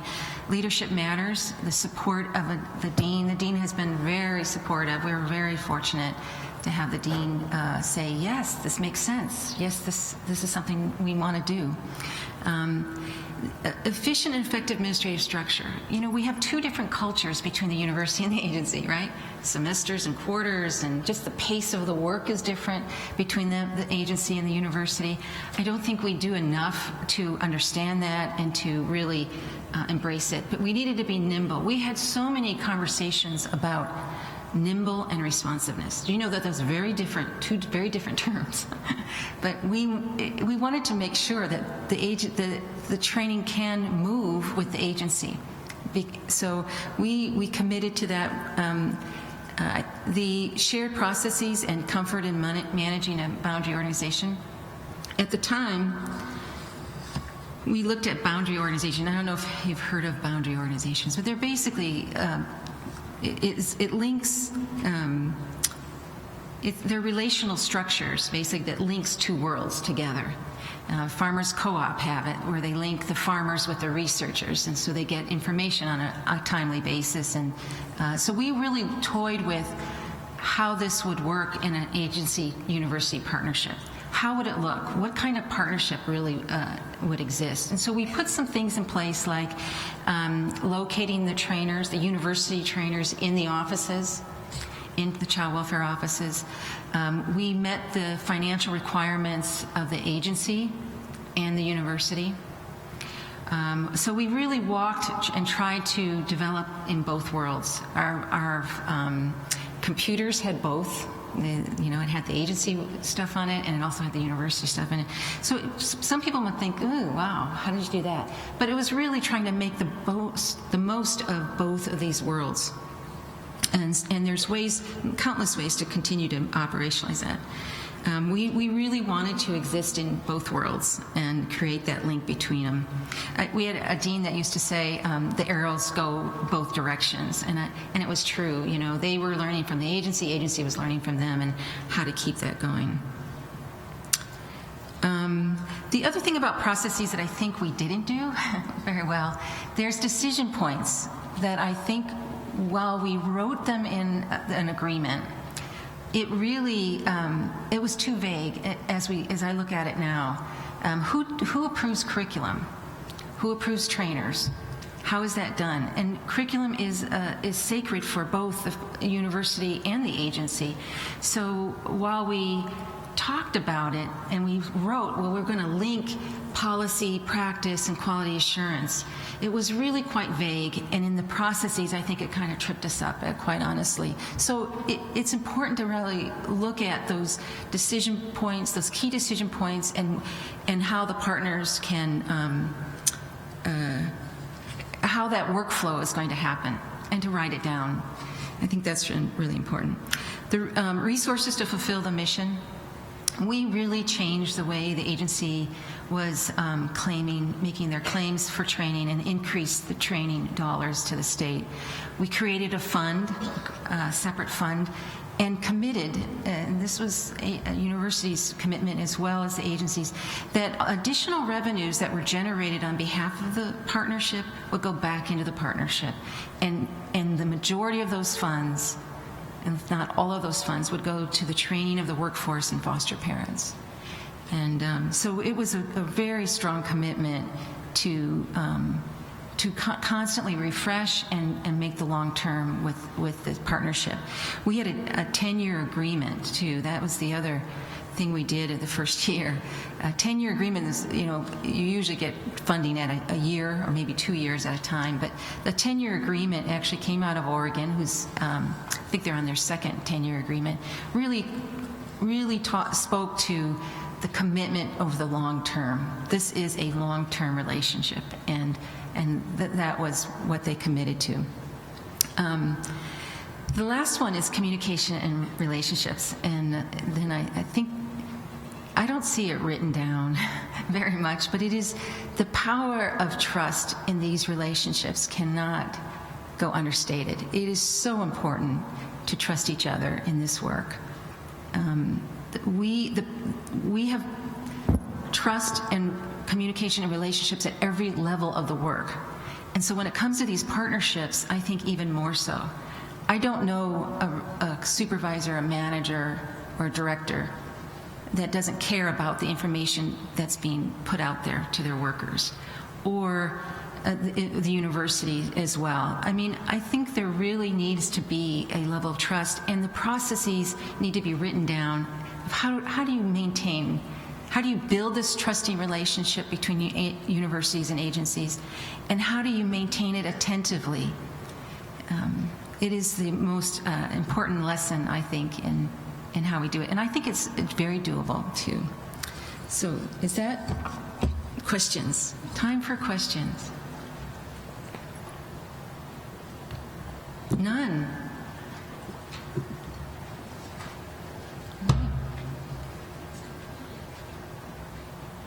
Great. Okay, I'm off the hook.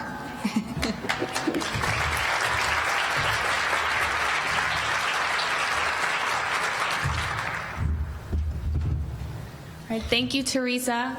We will go into our break right now, and we'll start again promptly at 10:45. I just wanted to make an announcement for anyone that came in later. We have a full table up front and one in the far back left with more folders and water bottles. If you found a different seat, if you just raise your hand, staff will get you a folder and a water bottle where you're at. To our web streamers, we'll return back here at 10:45. Thank you.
Yeah, I'm pretty sure. No, yeah, I think we could just blank it. Yeah, so we could probably just take it down until... So here, I'm going to show you this last one's a blank. Okay, So, perfect. And then you hit it again for it to go on? Yeah. Okay. Could we keep the agenda up for now? They don't seem to like this. I mean, we're fine, but Should we just keep that up for now? don't blank it. Oh. All right. Yeah. Everybody top the door there. And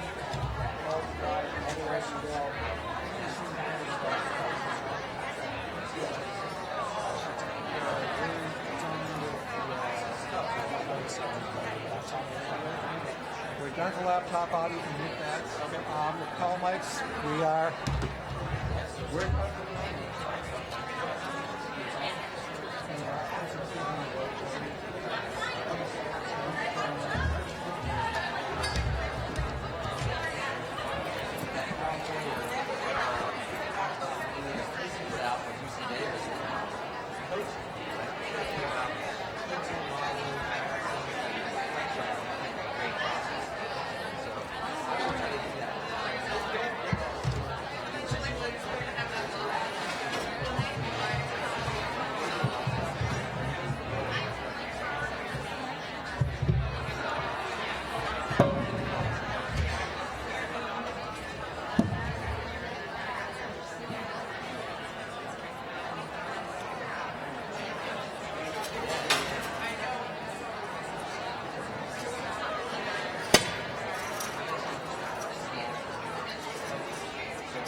all right. Where's my van?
Hi, everybody. We're going to get started here in just a minute. If you could take your seats.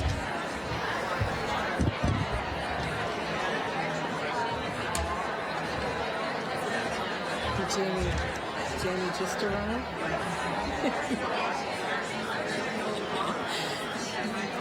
I knew he was going to be in the audience. I'm interested to hear what he's going to say, too.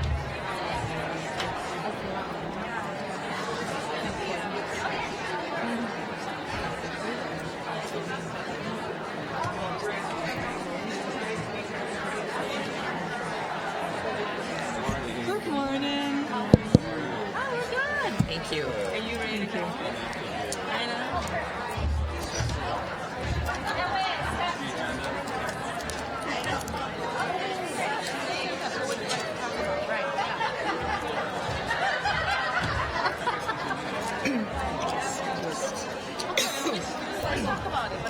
Hi, everyone. I'm going to introduce our afternoon panel. We have Becky Montgomery. She's a macro practice social worker and planner, and she's currently doing racial equity work with Equity Partnership Now. We also have Holly Church. She's the Division Director of Children and Family Services at St. Louis County. And we have Jody Wendland, Division Director of the Child and Family Services Division at Olmsted County. And the way we're going to do this is we'll start with Becky, and then we'll move down the line. Each panelist will have 10 minutes. They're going to share their different experiences in their respective counties, lessons learned, challenges, successes, innovative practices, and then at the end we'll leave 10 minutes for question and answers. All yours, Becky. Good morning. It's an honor to be here with you this morning to talk about the creation and implementation of a macro system practice model for Ramsey County Community Human Services Department. I'd like to, first of all, share regrets from Charlesetta Rolock, who was originally scheduled to be on the panel. Charlesetta is the former intake manager for Ramsey County and played a real critical role in the implementation of the assessment model. For those of us working in child welfare, and more specifically in child protection services, there has been sweeping reform and implementation of new policies and practices as a result of the Governor's Task Force on Child Protection. This has been necessary to improve service delivery and meet the ever-changing needs of children and families. Counties are mandated to implement these new child protection practices and policies. Practice change can be extremely daunting within any agency or organization. Some counties will face challenges due to their ability to respond to the increased work demands and the issues or the challenges that so many counties and organizations face is the limited number of staff, current staff competencies, limited services and community-based resources available to provide a timely response, and the required level of oversight within an already overly taxed and strained child welfare system. I'm sure that's something that all of you can relate to. The Minnesota Department of Human Services was already involved in child welfare reform through the quality assurance processes prior to the Governor's Task Force. This process involved conducting children and family services reviews, known as CFSRs, in all the counties in Minnesota. The CFSRs conducted in Ramsey County found inconsistency and a lack of continuity in practice as families moved from child protection intake to ongoing services. The creation and implementation of the assessment project was developed to create consistency and continuity and is the focus of the article in the 360 Degree magazine that was written by Charlesetta, Jenny Gordon, who is the Comprehensive Family Assessment Project Manager, and myself, who is then the planner for Family and Children's Services for Ramsey County. For those of you who have not had an opportunity to read the article, let me provide you with a brief overview of the project. In 2007, the Center for Advanced Studies in Child Welfare, or CASCW, approached the Ramsey County Human Services Department and asked if we would partner with it to apply for a federal research grant to create and implement and evaluate a comprehensive family assessment process or model known as CFA, which was designed to improve outcomes for families and children involved in the child protection system. Only public, local, or state child welfare agencies could apply for the grant, so they were ineligible to do it by themselves. Ramsey County, working with the U of M, working with CASCW, was successful in obtaining this 5-year federal research grant. Ramsey County then contracted with CASCW to conduct an evaluation of its current child protection practice, in other words, to develop a baseline of practice, assist in the development and implementation of the CFA practice model, and provide ongoing evaluations throughout the 5-year CFA demonstration research project. Due to all of the project's activities, we were able to obtain an extension, and the project in reality turned into a 6-year project. The final grant report and more information about the CFA model can be found on CASCW's website under Research and Evaluation. And for those of you who want to learn more about the project, I encourage you to go to the website and find out and to read the information that's there. The Ramsey County CFA model is predicated on the core values of engagement and relationship building, cultural grounding, and involving families in decision making. It strives to develop with the family an individually tailored approach for them and their children. A key feature of the model is that it seeks to align each stage of the process, in other words, create a golden thread throughout the process that the family is involved with the agency. The model incorporates the Minnesota structured decision-making concepts and tools into the process. The family's culture and experience with trauma are also integrated into the CFA model and case plans. Crystal, our first speaker, said we must be involved in creating our own practice models, and that's exactly what Ramsey County did with the assistance of CASCW. The CFA model differs from previous practice models in 2 key respects. First, it is assessment-based rather than incident-based. The assessment process moved from looking at a specific incident to assessing the parent's ability to provide a safe environment for the children and the family. Second, the model is behaviorally based rather than compliance-based. It focuses very specifically on the behaviors of the parents that led to their children being unsafe and helps parents change those behaviors. Following the determination of a safety threat or a high level of risk of harm to the children in the family, the behaviors causing the lack of safety or risk of harm are identified and shared with the parents. A case plan is then developed around what the changes, the behavioral changes that parents need to make, and the decision about closing the case is based on whether or not the parents' behaviors have changed. In other words, we look objectively at behaviors. Parents know exactly what they need to do in order to, frankly, get child protection out of their lives. This approach really is able to address bias.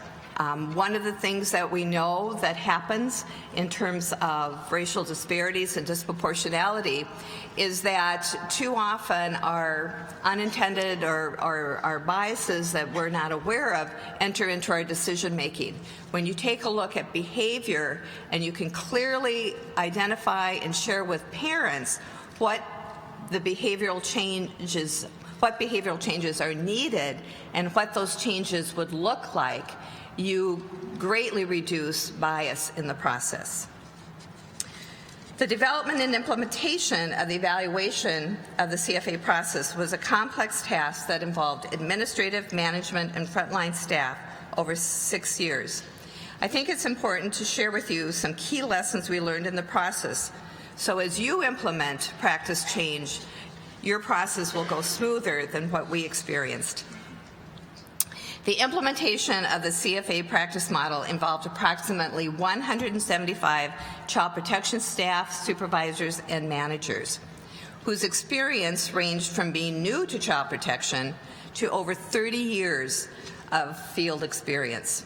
In addition, working with an outside organization such as CASCW and being involved in a research and evaluation project was a new experience for just about everybody. As Crystal pointed out, too often reform is a knee-jerk reaction, often occurring in the wake of a tragedy or series of tragedy. This reform usually involves taking a hard look at the policies and practices, when this should, in fact, be an ongoing effort in the continuous improvement process within the agency. In reality, reform should be synonymous with continuous improvement. We should not be driven to do better work as a result of media frenzies, but instead our work should always strive for continuous improvement, built on an ongoing assessment of the ever-changing complex needs and challenges of the children and families we serve. The focus on continuous improvement should result in the provision of services that are individually tailored to address and effectively resolve the issues that cause children to be unsafe or at risk of future serious harm. A key lesson learned in this project is the importance of staff engagement at every level of the agency. Staff react and respond to reform and or changes in policies in varying ways. Some are much more receptive to change, others will always resist it. However, if management aligns with staff in a way that they know continuous improvement is an expectation and includes them in the ongoing journey to always provide the best services possible, we will create a workforce that is responsive and ready to champion new efforts to improve services and outcomes for families. They will understand that reform and continuous improvement will always be at the forefront of their work.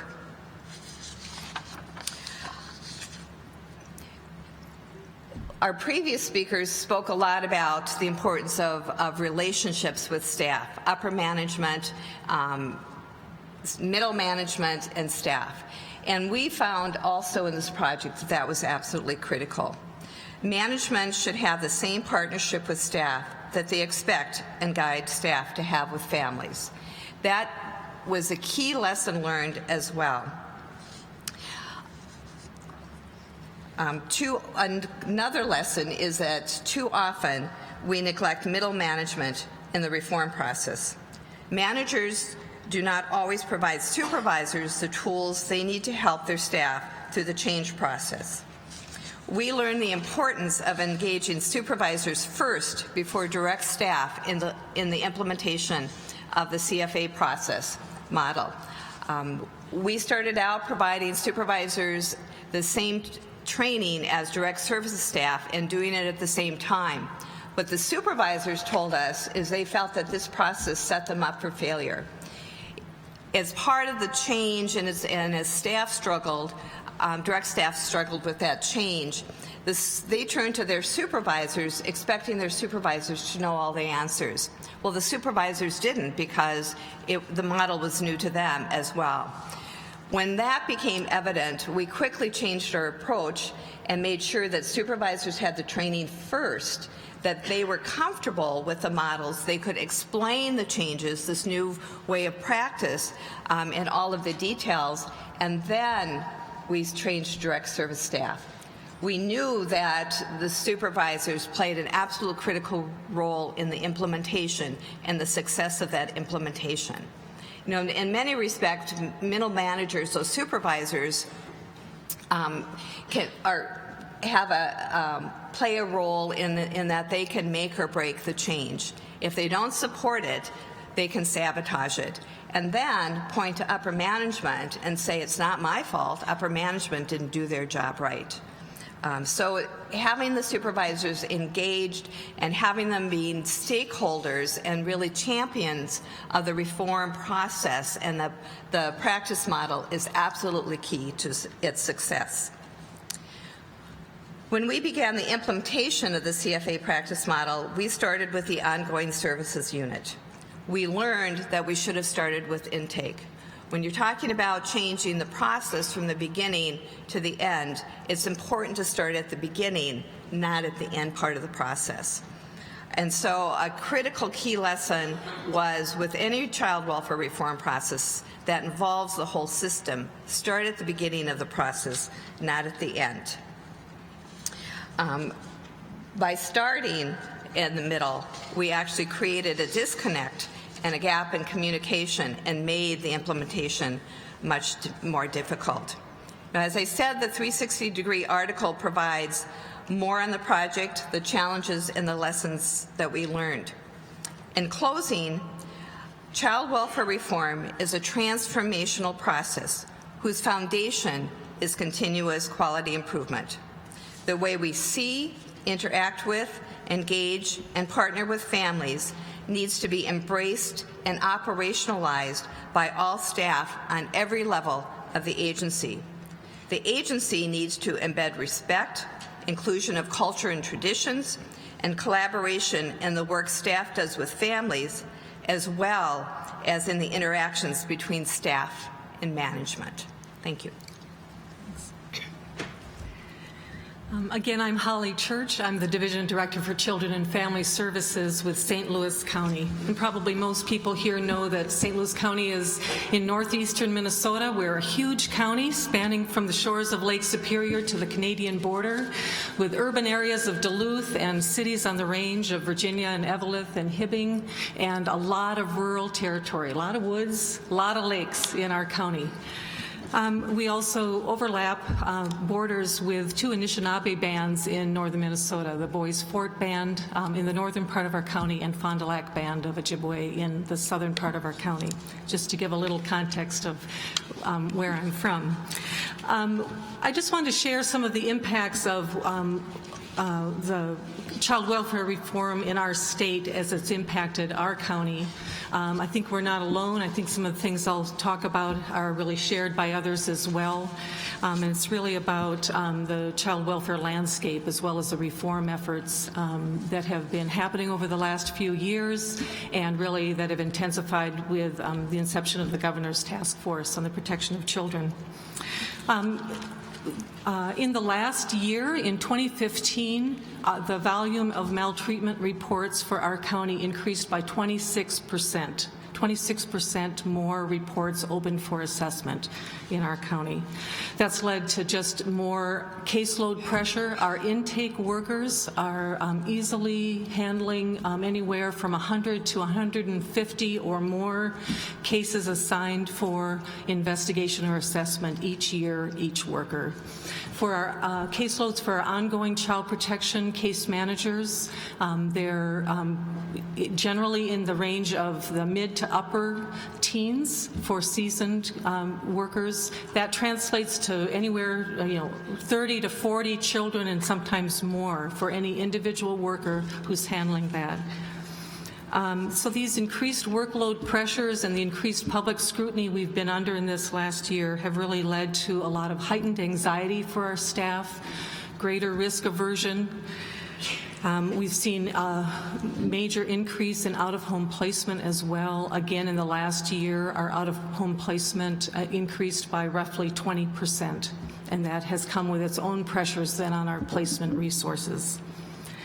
We've seen expanded documentation requirements that take additional time, and that is time away from families for workers. And I should mention, because we've talked about supporting workers earlier too, that's time away from their families as well, their own families, as well as the families they're working with. We've had a huge number of new staff. That's a good thing. It's also a challenge when it means that in our county about a quarter of our child protection workers are brand new to their position in this last year. So it's unknown at this point if we've seen any improvement in safety and well-being.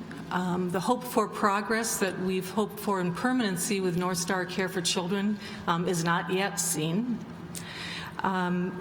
Racial disproportionality and disparities still exist.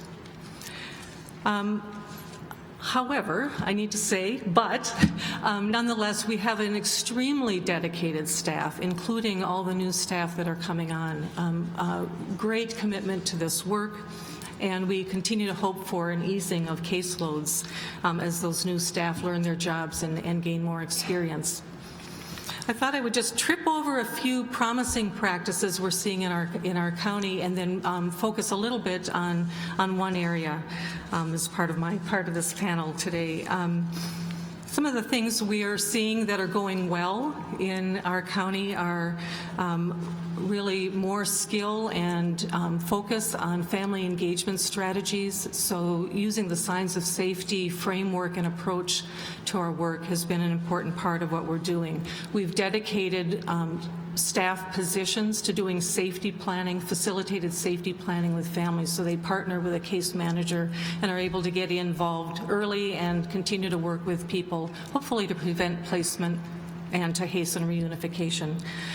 We continue to value our early intervention and prevention efforts. That's been a part of our continuum of service over time. We've just been able to expand that with the Parent Support Outreach Program funding as well. We are bringing that trauma-focused lens to our work, to our support for foster parents, to our parent education, to the kinds of services we provide kids and families. We have a substance abuse initiative, which is just critical in this time of the epidemic in heroin and opioid abuse and continued meth abuse that we've seen in our county, I'm sure around the state as well.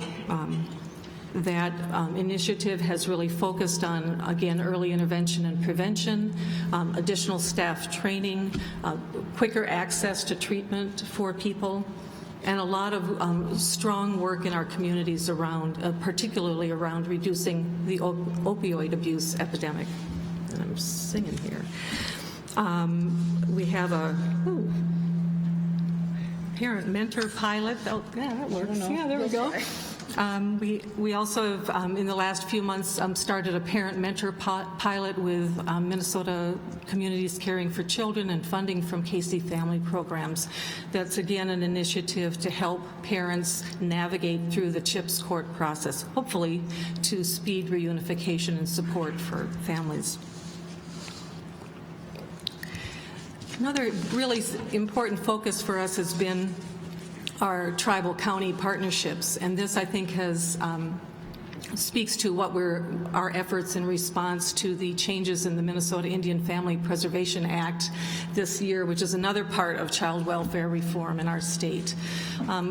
Some particular highlights in that revised statute include a re-emphasis on early notification of tribes and partnership from the start of the case through the case in working with American Indian families, a re-emphasis on placement preferences, really with a priority of keeping an Indian child within their extended family and within their tribal connections. And also the changes have put into statute clearer and stronger a clearer and stronger definition of active efforts as rigorous and concerted, and including provision of concrete supports, inclusion of identified relatives, and so much more, and again, efforts that need to continue through the life of the case. So in St. Louis County, our efforts around really responding and continuing to grow with that part of child welfare reform have included really deliberate efforts to partner and strengthen our relationships with tribal partners.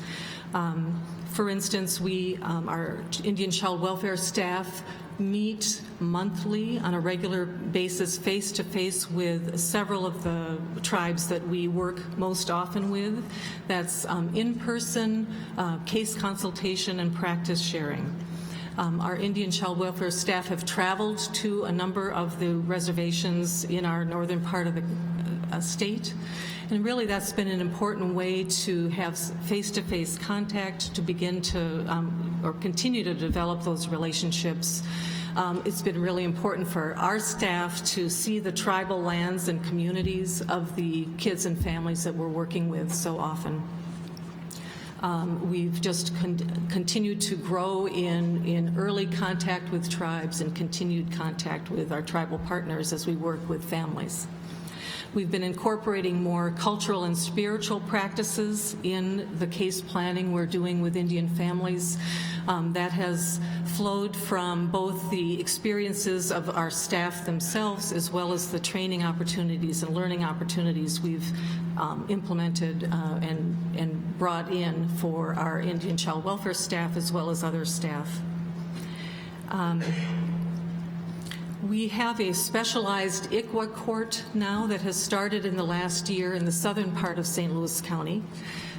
Judge Sally Tarnowski initiated this court working with a collaborative group of tribal representatives, county folks, other community people in having a dedicated CHIPS court dedicated to ICWA cases. So she's been able to consolidate the court calendar to have most of the ICWA cases on one day a month rather than spread out over the month, which has really been intentional to facilitate more tribal participation. You know, there's less travel required for tribal attorneys or workers who might be coming from other parts of the state, or at least make one day where people need to be available by phone for hearings. The courtroom in the ICWA court has been set up to be more culturally aligned. There's some more of an inclusive atmosphere, and people and families as well as tribal workers and everyone actually in the process have felt respected and included in that process. So that's been a promising direction for us in the area of Indian child welfare. All of this work has been strongly supported by a partnership grant we've had, a 5-year grant that I think may be similar to what you talked about earlier in your state. We've been doing with UMD around strengthening the Indian child welfare workforce. It's a grant supplied by the National Child Welfare Workforce Initiative. We've been working with UMD. We're kind of in the middle of that 5-year grant. That has supported a lot of the work that we've been doing with strengthening tribal our relationships with tribes and our county. It's provided a lot of additional training for our staff, both the Indian child welfare staff as well as other staff. And it's been a big, important part of what we've been doing. I'd just like to, in ending, I just want to mention a couple places that I really want to address that I think we are missing with child welfare reform in this state. First of all, I'd like to say we're missing adequate staffing. Our caseloads are too high. Our paperwork demands are just continuing to increase. That really translates into less time for engagement with families, which we know is the best way to assess and ensure child safety. It's leading to high anxiety and stress for workers. That makes it even more difficult to do this difficult work for them, and it makes it very difficult for people to sustain in doing this work. It leads to high turnover, which we know disrupts relationships with clients. Someone mentioned earlier, leads to lesser outcomes. We have new staff that bring less expertise when we have such high turnover. And our spans of supervision for our supervisors are stretched just to the breaking point, actually. I would say that we need, excuse me, we need less rather than more complexity and volume in data and documentation, and we need additional state funding to cover the cost of staff, the staff that are needed to do this work. I think of the comparison with our Min Choices assessment whole initiative in this state. We in our county have been able to add quite a few positions to do Min Choices assessments. It's a wonderful thing, and we've been able to do that because those positions are fully funded with the state and federal dollars that work draws down. I feel like we should be able to bring the same kind of problem solving and the same kind of political will to find revenue streams for child protection work in order to do the work and meet those outcomes that we are responsible for and we really are committed to. I saw a figure, and I think recently, maybe it's a year ago, that local county property taxes fund approximately half of all child welfare expenditures in this state. And I just think we have to find a way to share that burden with other governmental entities. The pressure is too much on local counties. I would just want to add that I think we also are missing the attention to some of the factors that contribute to neglect in our work around child welfare.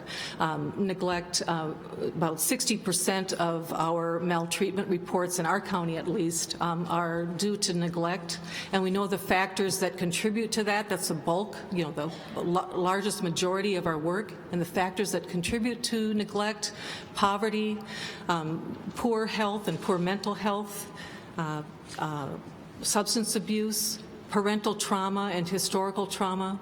All of those we need to do a better job at. Those two have disproportionately affect communities and families of color. And all of those factors really point to the need for broader systems response to the issues of neglect and other kinds of strategies that are beyond simply public child welfare efforts. So thanks. Good morning. I'm Jody Wetland from Olmsted County. And I am going to start actually, Andrew Turnell's work has been talked about previously, and the softest, hardest article Turnell, Monroe, and Terry Murphy wrote, their quote, I think, is pretty profound, and I think it's important for us to think about that as we think of child welfare reform. Our capacity to prevent severe child maltreatment depends above everything on building and sustaining intelligent, compassionate, and imaginative staff who have the courage to engage with the complex circumstances our society's most vulnerable children live in. I think that's core. So as we look at our transformation, as we look at regulatory changes, those pieces, critical in serving families and making an impact to lives is the staff that do the day-to-day work. I so appreciated the practice principles, and I really like the correlation of those practice principles to staff, and I would push to say they're greater than that. Those practice principles should be practice principles that we aspire to at an administrative level. It should be all the way in our work with families, the way we work with our staff, and the way we as administrators work with our communities, our partners, our boards, our legislators, whoever they are. That's aspirations. I mean, on the best day possible, I'm hoping I meet a few of those aspirations, but I think they're critical as we think about transforming our system. With that, I'm just going to talk briefly on some of those transformation issues as we look at it, looking at the opportunities and challenges, and then where it takes us moving forward. Some of those areas are clearly regulation and compliance. And I would say, even though that sounds like such a not fun word, I think there's some good stuff around regulations and compliance issues. There's opportunities, because opportunities with regulation and compliance provides clarity. As we look at these pieces, we are able to talk about it. It's the same as we work with families. We need to attend to the detail, ask the questions, continue to ask, and continue to dive. Some of those pieces allow us to do that. So how do we do that well, not defensively, but how do we gain that and ask those questions and not be afraid to ask those questions if we're serious about transforming our work? It also provides, the fact that we're 87 counties, is regulations and compliance assures our families, many of our families are mobile. And so as we think about our touch systems and families working across counties, families who are moving, what it assures for us is statewide. What's the non-negotiable bar that we need to say is how we respond and how we work with families? What are the levels of services and resources that should be available statewide for families? Are we there? I'm not sure we are, but at least we're talking about it and we're paying attention to it. Obviously, the challenges around that is we could go the other way with regulation and compliance, and we could move into a system that's about building defensive practice. I don't think that's the case. I don't think we need to do that. And we also know that regulation and compliance by itself is not enough. It's within the skill of our workforce, and allowing that practice depth, those are the people that make the difference. And so how do we marry that? How do we acknowledge that and marry that and build that in our capacity, allow that level of creativity and the strength and the the depth that our staff bring, because a system that's overly built on compliance will lose out on the skills that families bring, staff bring, supervisors bring to our work. Public attention. I think public attention, we've had a lot of public attention, I think, in the last couple of years. And even with that, I think public attention, there's a lot of opportunities around that. Minnesota's child welfare system, if we were looking at it, has, as I would agree with Holly, we lack funding and resources. Well, I got to speed up in there. Public attention has brought the fact that we have not invested in our system for over 10 years. Yes, we've invested. We've got a long ways to go in investing with that. And I'm going to move forward with some of the key moving forward since we've got 5 minutes left. I think moving forward, some of the key issues around that, because those are most important as we move that. Lessons learned, data matters. I so appreciated that and the conversation. So you're so right. If you take I have a rich data management system. It allows us to inform and not react. It allows us to be proactive in our data. Data matters beyond compliance. Data, I think for me, data needs to matter in are we making positive impact. That may include pushing legislative changes. That may include practice shifts to ensure that we are improving the lives of families and children we touch, not being compliant in the work. Data allows us to find administrative efficiencies. Our workers are being burdened with administrative compliance issues. Data can inform us of ways to find ways to do it and not put it on the staff's shoulders. How do we do that? Partnerships are critical. We need to build partnerships in our system. For our staff, we talk about it. For staff to do the day-to-day work, I would say as administrators, which is hard work, we're the ones that need to build partnerships with our communities. Staff, if we can bridge that, staff can get the work done. Usually we're the ones that get in the way when we're not working well with that. Partnerships are critical because we are not the only lens that attends to the safety of children and the well-being needs of kids. We can't do it alone. We talk about disparities. Disparities is giant in that work.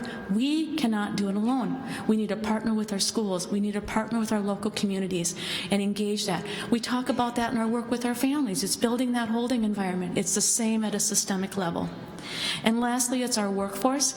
And so I am going to move. I am honored and I have the privilege of working with some amazing staff and leaders in our agency. And rather than my words, I'm going to use the words of, I think, one of our very talented supervisors, thinking about environments that supports our staff and their wellness.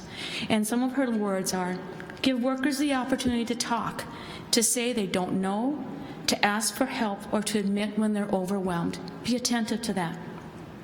Listen and respond. Believe it is administration's responsibility to provide what workers need. That sounds easier said than done, but believe that and hold yourself accountable to that. Have awareness of secondary stress and compassion fatigue for your staff. How are we going to attend to that? For our staff to be well, to work with families, to give that hard work, we need to make sure our staff are well. And encourage professional development. Give staff the opportunity. We're so busy sometimes running and doing the work. Pay attention to that. Make sure that we're allowing space for staff to slow down and that we're growing our staff and allowing them to grow in their way and their skill set that allows for a much richer environment.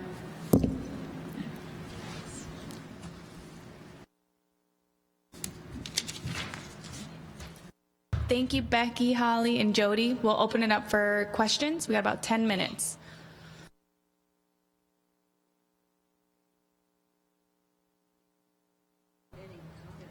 Yeah, or comments. Yeah, not necessarily a question. Any comments, especially county folks, as you're experiencing reform right now? She's bringing over a mic. I had a question for Jody. You had mentioned that one of the things that you're advocating is partner, making sure that organizations, child welfare organizations, partner with others to help do the administrative work or other types of work to allow staff to do the primary task of looking at child safety and child well-being. Can you talk a little bit more about what you mean by that? Sure.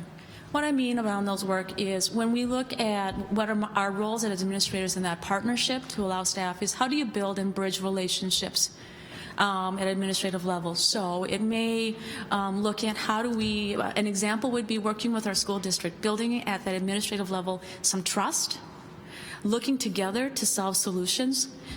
Children are in schools a large portion of life. Schools have a lot of information, so how can we at that level build that? And what that does is it allows for a much more open work environment for our staff with the day-to-day pieces. So that's an example. Some of the administrative works we do, I see our supervisors doing, and we talk about, in some recommendations is multidisciplinary teams and building that.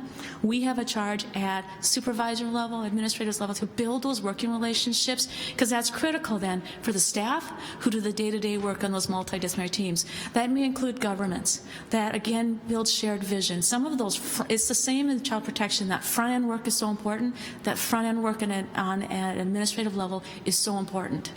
Does that help?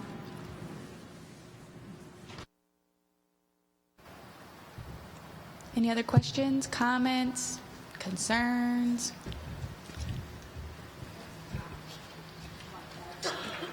Is this on? I just want to add to what Jody said about the importance of administrators and taking that key role in building those relationships. I mean, for one thing, it sends a message that we're all in this together, that it takes a village, and so you're involving the village. And I think for workers, when they have the sense that this village is behind them and it's more than just them, it can help them deal with the stress and feel more supportive in what they're in their jobs. The other thing is, when you work across systems, you'll find that there are a lot of myths and misinformation, and I think we see that a lot in some counties with school social workers versus child protection workers, and child protection workers wanting school social workers to do more, and school social workers saying, why isn't the child protection worker doing that? When they understand each other's roles, and when their supervisors understand each other's roles, it makes for a more productive working relationship.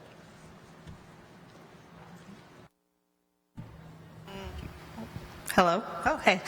I had a question for Becky. So you had talked about the implementation of the CFA, and I know something that's been really just present in a lot of workers' lives lately is pressures around timelines. So I'm curious, how did the implementation of the CFA affect the amount of time that workers were spending on cases and meeting timelines? It's something that I think that was one of the factors in the rollout in terms of taking time, so that we did it more one unit at a time and then just rolled it out slowly so that people could adjust. I think that the other piece is that there was support, and actually when you implement a model like in any child welfare reform model should really be about how can we work most effectively and efficiently. So, you've got these timelines. What are the first steps in terms of what's the first timeline? How do you meet that? Family engagement is really critical. We've all talked about that. We know the relationships are important in families moving forward. And so as you look at implementation, you need to involve staff and supervisors in that, so that together you can address the issues around time, meeting those timelines. How much time is it going to take? The benefit of CFA being also a research project is that CASCW was able to really work with us and identify those barriers and challenges, and work together then and developing strategies to address them.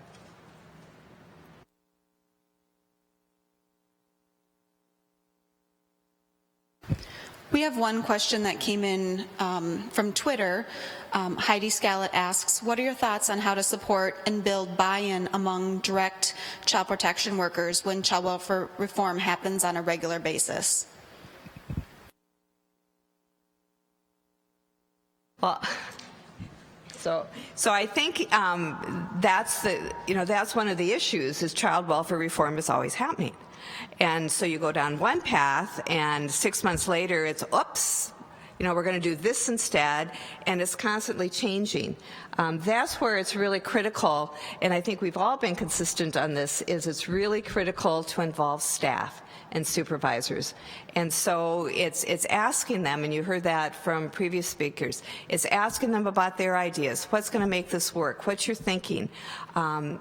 You know, when we're continuously doing child welfare reform and response and more as a knee-jerk reaction rather than a continuous improvement process, you create distrust, you create an attitude of this too shall pass, and workers don't get invested and then actually feel resentful because of the amount of time they're wasting doing something that's going to change 6 months from now. So I think you have to be deliberate about what you're doing and look at the long view rather than, you know, the short view and doing something now. I think I'd say two things. One would be to look at what are our strengths already and how do we build on them with the new reforms and expectations. And then I'll just come back to what I've said before. We have to have enough staff to do the work and to accommodate the reforms and meet them. I mean, the intentions are very good. If we don't support staff with manageable workloads, it's really tough to get that buy-in. And I think I'd add with that, we talk about is our practice principles, again, and what's our vision and maintaining that vision as we look at child welfare reform. So one of the conversations we have, again, including staff in the building of it, and in the building of it have a clear map and a vision of no matter what, this is our practice, this is what we believe, and how do we make sure we stay true to that and articulate that and pay attention to that. So when policies may come and go or change or compliance issues occurs, those are just the reality of our work. We can either respond and react to it or figure out how it fits into our practice model in a way that makes us feel good about our work. I think that's important, and I think with many of it, there's opportunities for that to occur. All right, with that, I think we'll conclude our panel. I want to thank you three so much for coming and sharing your experiences and the great work you're doing.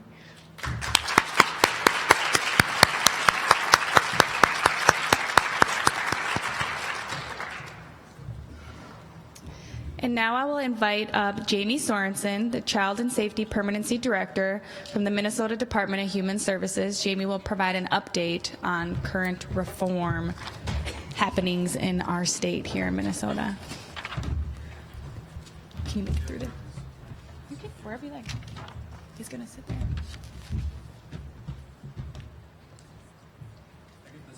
These microphones pick things up than the ones over at the legislature, so that'll be nice.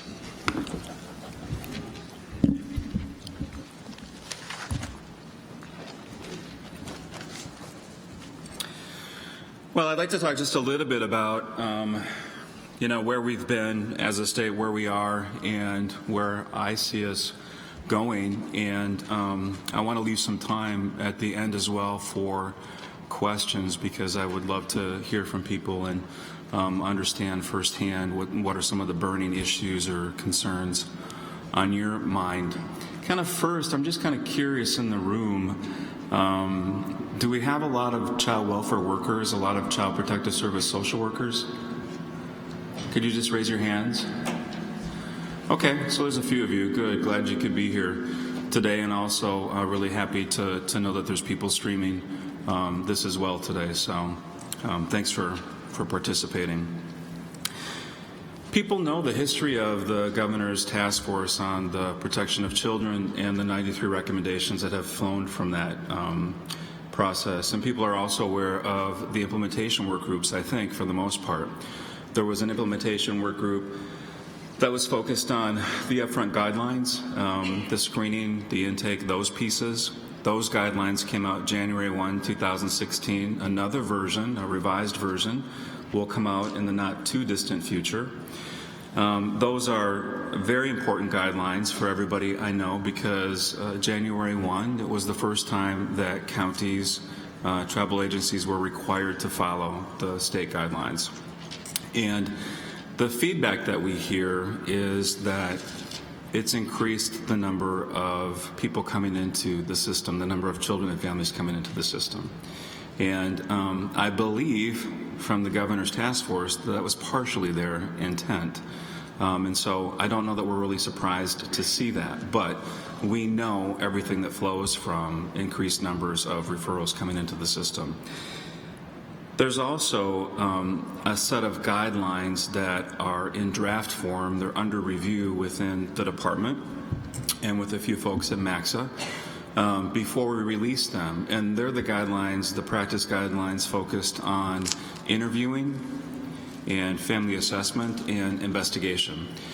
And I have them under such intense review because of the interviewing protocol that we've written in the guidelines. They have been developed by the Intake Screening Response Path Guidelines Work Group. They've been reviewed by the Implementation Planning Work Group. They've been reviewed by the Ombudspersons for Families Office. And they've been reviewed by many, many stakeholders. And the reason that's important is because in the practice guidelines, we didn't literally write what was in the recommendations from the task force. As you may recall, the task force recommended to access and interview every child prior to and without the parent's knowledge or consent.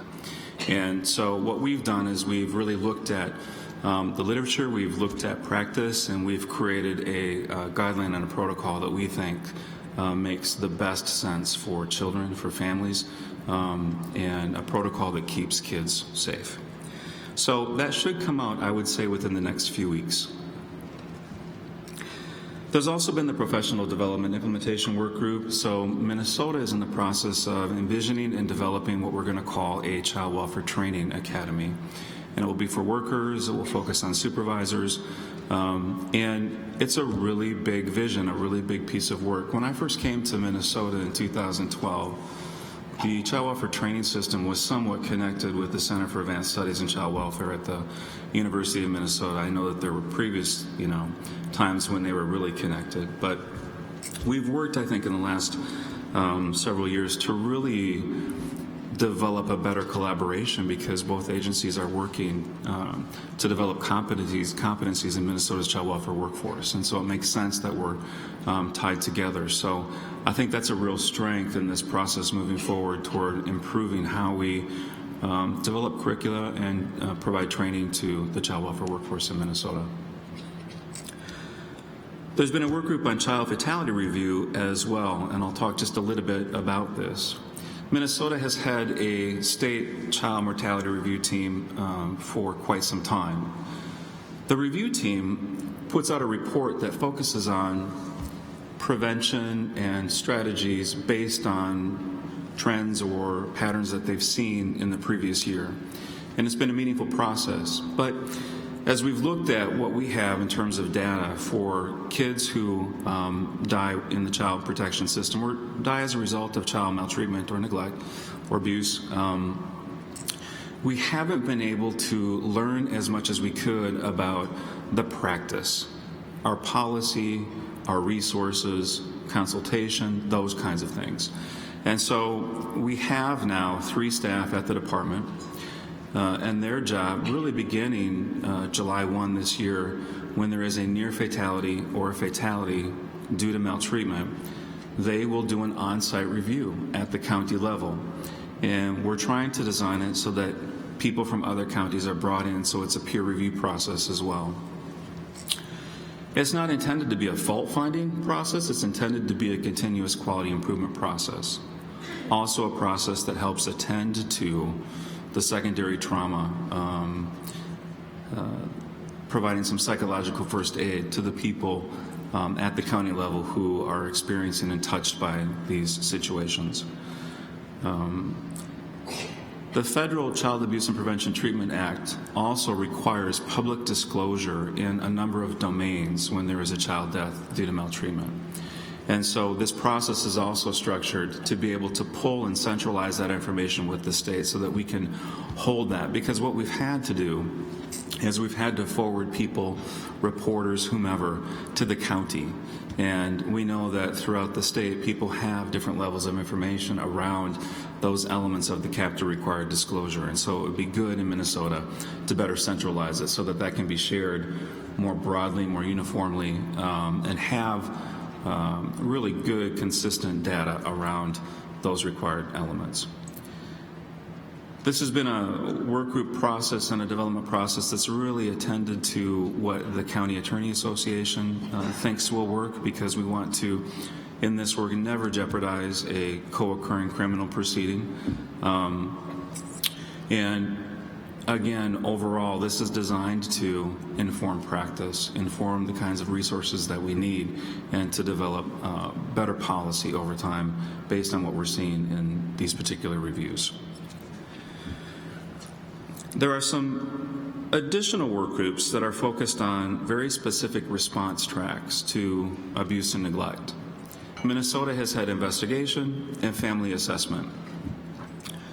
I think in our work what we're trying to do is really attend to what sits in a family, what does a family bring to the front door when a referral is made. So we've got work groups working on a track for those referrals that involve domestic violence. They don't fit nicely into family assessment, into investigation. And so there are some unique things that we can be doing in our response that better meets the needs of those kids and those families.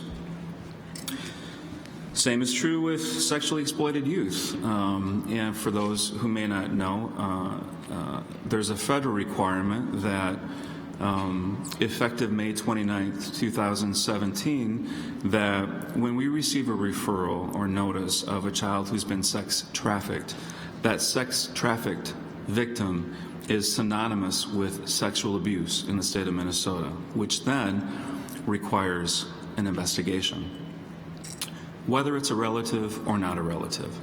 And so we are creating a response track that is unique to the needs of those youth, because they have a substantial need for a very wide service array in terms of response. And we also have an obligation to be connected with regional navigators who are working with exploited youth, and also sex abuse victim advocates and resource agencies. And so lots of linkages and lots of thought to the specific needs of those kids as they enter the system. And then also a work group designed to create a track that better meets the need for those cases involving prenatal exposure, which is a very substantial issue in the state of Minnesota.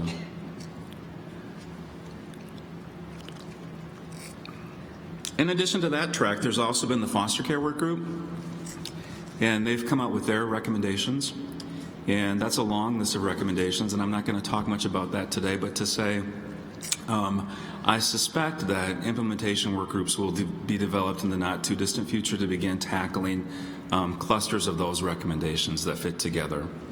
And so that's a process that I think once the work groups get started will be moving forward rather quickly, because we really want to prepare for some asks statewide in terms of how foster care and adoption and all that work is done in the state of Minnesota. We want to be prepared for asks for the 2017 legislative session.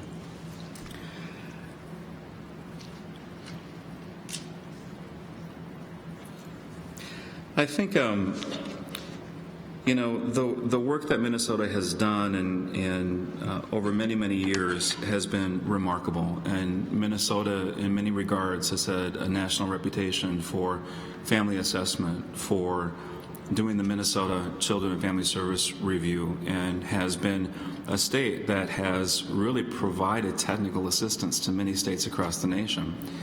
We find ourselves commonly in the place when we're instructed to contact other jurisdictions to see how they're doing particular pieces of work. They'll say to us, well, we came to Minnesota to learn how you were doing it, and that's how we've set up our model in our state. So you should know a little bit about it already.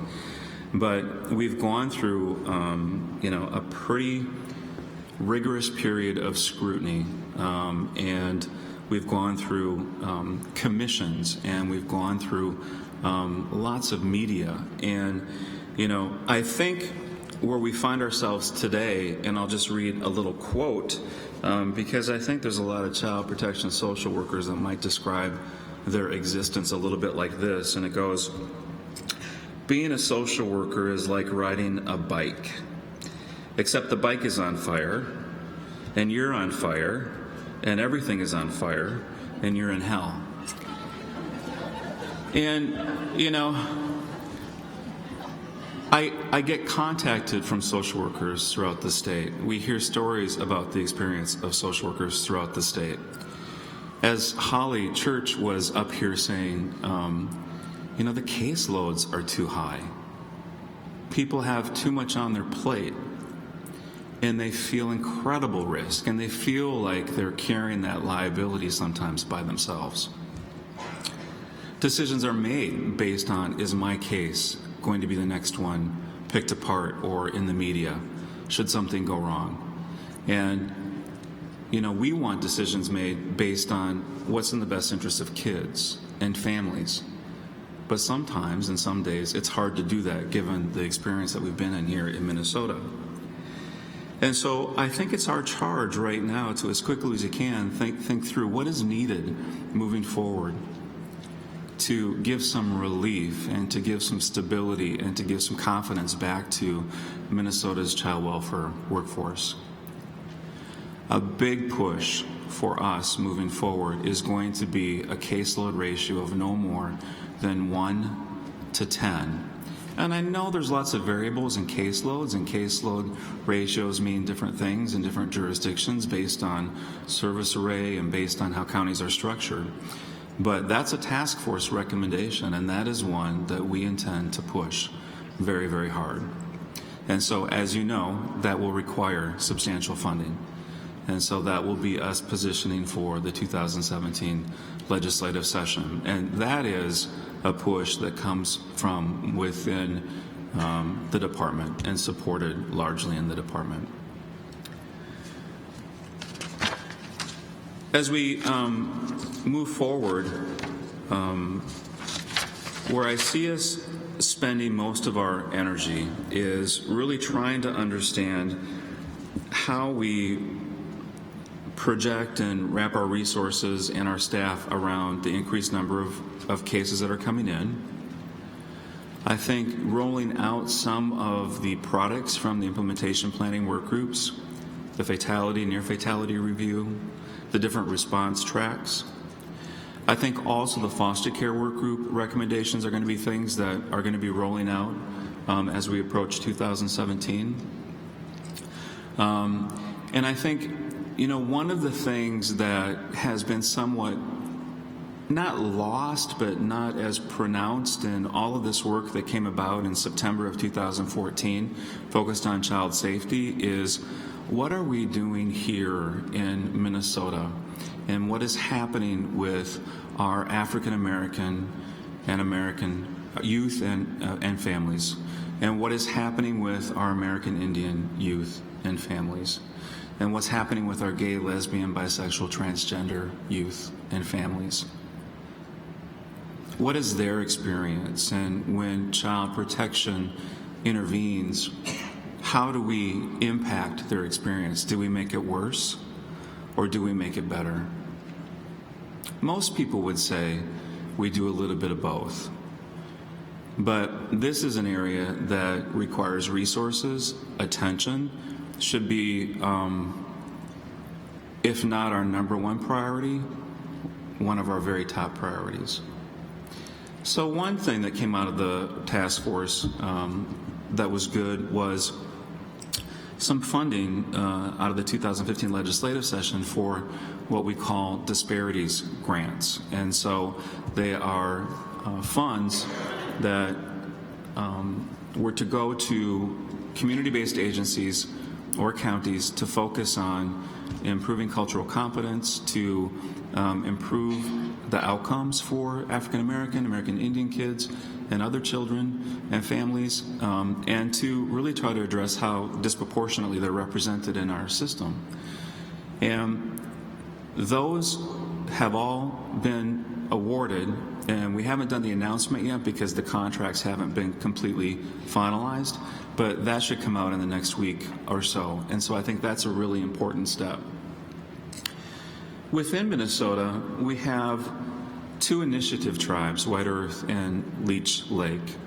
We are pushing for planning funding through this legislative session to expand that to also Mille Lacs and Red Lake, because we believe that is a meaningful way for sovereign nations to be able to address and care for the needs of their children. Within our division, we need more of an emphasis on disparities and disproportionality for African American youth and families. We need to create an infrastructure that has that focus within our division. And we need to create that throughout the state. Because even though they aren't as disproportionately represented in the child protection system, they may represent the largest volume of kids in our system when you look at underrepresented communities in Minnesota. And so these outcomes are not just unique to child protection. They exist in education, access to health care, housing, employment, etc. We're not going to solve all of this in the deep end of child protection, but we need to, it's our requirement to make linkages to those other systems to begin to more meaningfully address what brings people into the system, opportunities to prevent people from coming into the system, and when somebody is in the system, how we have them exit the system. So those are very, very important pieces that Minnesota has to tackle. I do want to just highlight a couple of things about this legislative session in the event that people aren't following things, which, you know, I know some people are because I hear from some of you. But we've got a couple of things moving forward. Data practices related to the child fatality and near fatality review team. What we're trying to do is really align whatever they find out and whatever they discover within their review process is used exclusively for fulfilling the duties of completing the review, not to be subpoenaed into other jurisdictions to be used in other forums for lots of reasons. It aligns the data from that particular activity with the data privacy aligned with the statewide child mortality review team. Also, for foster care, federal alignment related to foster care education, moving forward to address prudent parenting standards, to address educational outcomes related to children remaining in their school of origin when they go into foster care, lots of different pieces related to that. We're also moving forward legislation that is federal alignment to ensure that when we receive a referral that is regarding a sex trafficked victim, that in Minnesota means a child who's been sexually abused, and then that is screened in and an investigation ensues. And then all of those linkages that we talked about previously. There is a $1.6 million allocation to the White Earth Initiative. We don't have a lot of information about what that's about, except that it's to increase the funding that they have to do this work. And I just want to be clear that not all of these originate from the department. I'm reporting out on all of the different pieces that really affect the child protection, child welfare system in Minnesota, regardless of where they originate. Also, some changes to North Star Care in terms of children under the age of 5, categorically by virtue of being in foster care in the child protection system are eligible for child care, and the reimbursement is at 100%.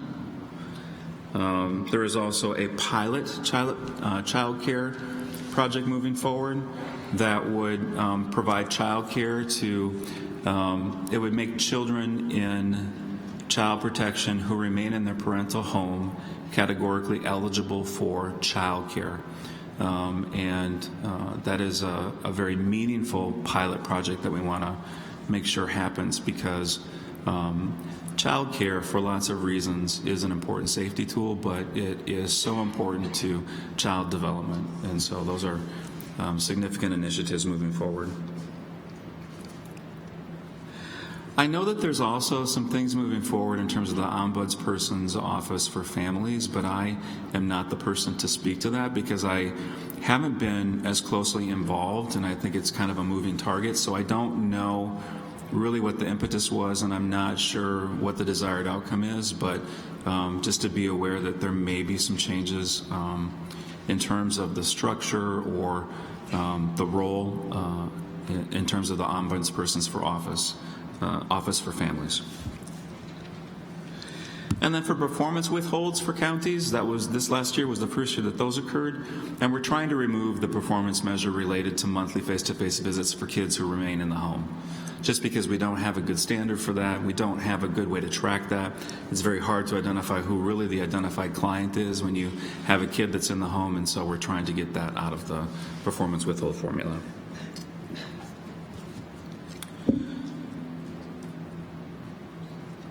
I think the thing that also needs some focus in Minnesota, and this is outside of legislation, and this is outside of task force or other work group recommendations, but for us to be looking at what kind of guidelines and standards do we have for ongoing dispositional case management within the Child Protection Services continuum, and for us again to be looking at our safety work and what is it that we think about the safety plans that we have, what is it that we think about the guidance that we have. We have some really good structured decision making tools.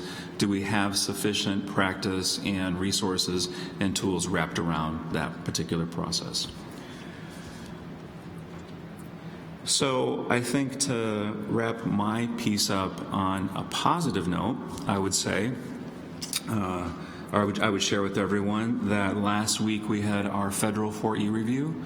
A lot of preparation for that review, lots of intense activity last week, and I'm pleased to report that preliminarily Minnesota has passed their 4E review, Title 4E review, which is an enormous accomplishment. Thank you for everybody's work in regards to that, and we should have final notice within 2 to 4 weeks.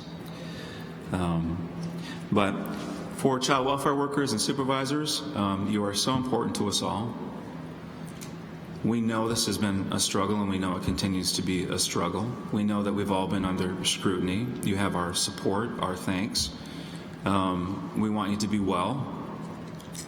We want everyone to understand that because we're public sector child welfare, that we should anticipate to some extent to be under a lens of scrutiny. That's the reality of our work. This is extreme and extraordinary and shouldn't continue, I hope, into the future as we make progress and we develop what we're trying to accomplish. But for the workers who are doing this day to day, please know that you're valued.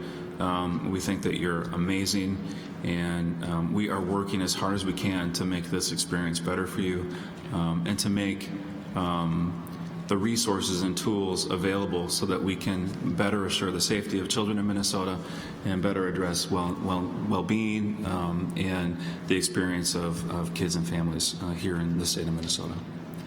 So I guess with that, I would ask if there are any questions. There's just so many things to talk about, and there's a lot of things I didn't touch on. So, feel free to ask any questions that hopefully I can provide some response to. Jamie, we have a question from our Facebook followers. Can you speak to how community members can get involved with upcoming task forces such as prenatal exposure or foster care? Sure. If it's someone who works in a county jurisdiction, contact MACSA because they are kind of the center that assigns representation from counties to our different work group processes. If you're not from a county and you're from another kind of agency or an interested citizen, contact me directly or call the Child Safety and Permanency Division directly. And state that you're interested in working with A, B, and C, and we can get you connected to the right people who are either configuring work groups or have a work group currently in existence. The 1 to 10 ratio for workers and client or family ratio seemed really ambitious to me. I was just curious what the plans for implementation of that would be. Seems like it would be a lot of money for new workers, or It does seem like it would be a lot of money for new workers, and I think what we're going to be doing in the next couple of months is really understanding the lay of the land in Minnesota, to really understand what the ratios are, and then to begin to develop a proposal that adds resources to bring those ratios down to no more than 1 to 10. And so yes, it will be a big financial ask. It would be a big push in Minnesota. But when we look at the task force recommendations in totality, and we look at our data around the state in totality, and we look at the experience of people who are working in the child protection system in Minnesota, I would just piggyback on what Holly Church was talking about, in that these workloads have to be reduced if we're going to achieve any of the things that are expected of this system in Minnesota.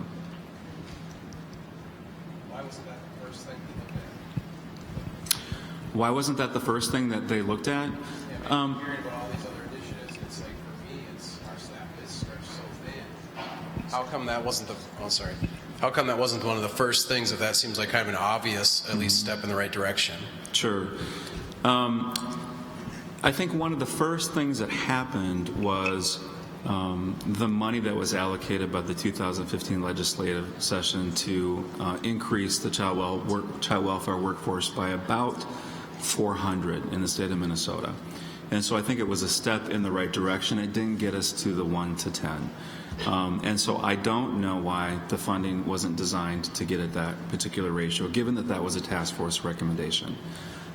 So I don't have, there are few things that we within the division get to drive in terms of those kinds of large priorities, because there's so much political and administrative influence right now. So we've got the legislative task force that is in existence that really provides some instruction, and then administration within the department provides a great deal of instruction, and then the legislature sets the path for a lot of priorities as well. So we try to pull in whatever we can, whenever we can, and that's been on our mind and something we wanted to address. But I think, unfortunately, there's going to be some incrementalism in this process. So, yeah. So, would DHS consider allowing counties that are currently in crisis that don't have adequate staffing to deliver services to those families that you had mentioned are being brought more and more so into the system due to the expansion of the screening criteria?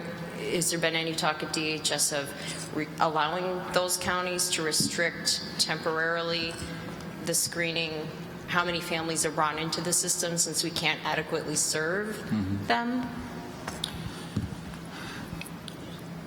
I'm hearing that question frequently, and the reality is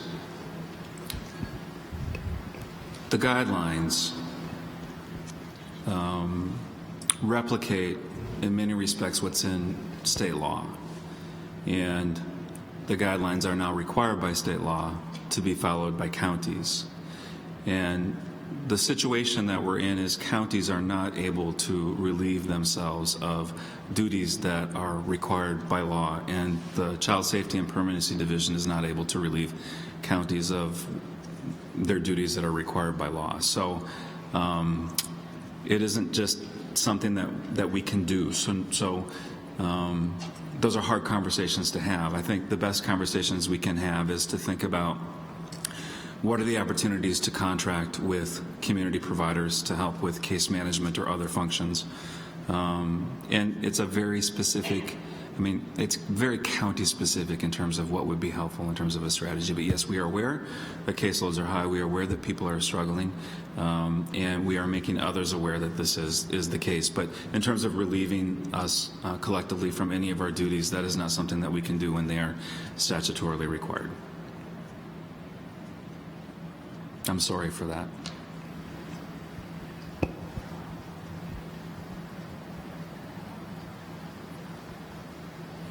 Any other questions or comments? Nobody wants to ask about 24/7?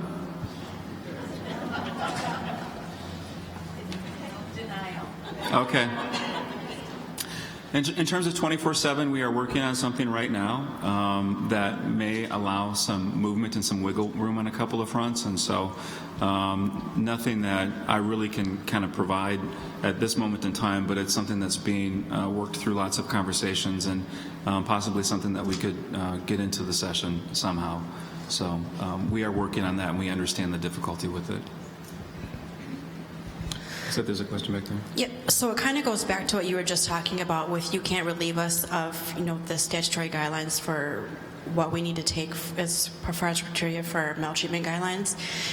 But the problem is then counties are not getting paid because we're not meeting timelines due to these maltreatment guidelines, and then we lose the funding, and then we can't hire the staff in order to meet those guidelines. So is there a way that even if we're not making our guidelines in regards to that in timelines, that they're still going to pay us so that we can hopefully get more staff? Duly noted, and we are working on that. The performance withholds are, I think, a very difficult thing, frankly, and not something that I was advocating for in terms of how they played out.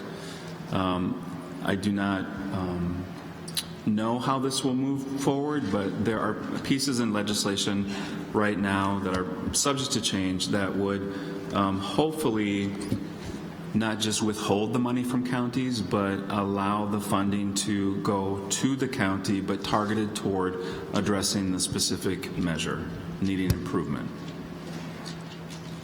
So I understand the question, I understand the experience. There's all parts of it that I agree with you on, and it's a matter of mechanically going through the system to see how we can get that to change.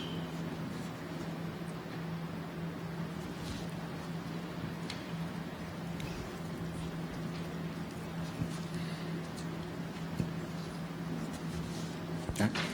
Thank you. Thank you very much. Thank you, Jamie.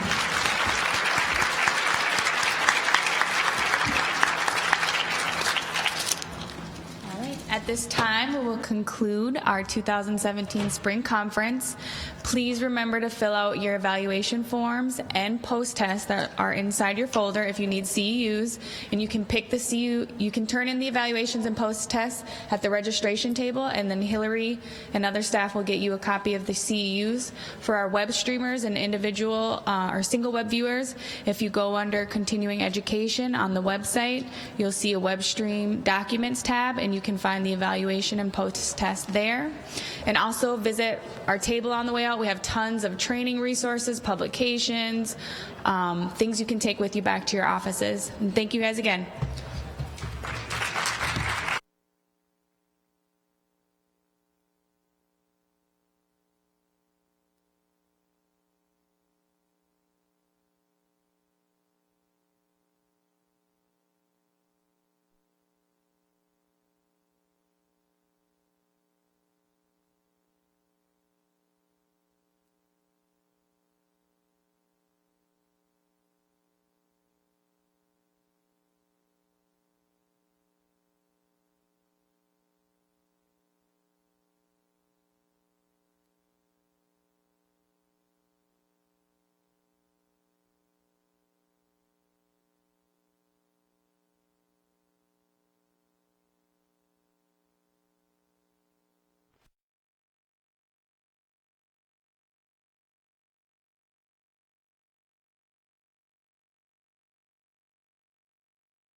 I also wanted to give a reminder, if you didn't get a folder and didn't get a water bottle, we have extra. Just come up front.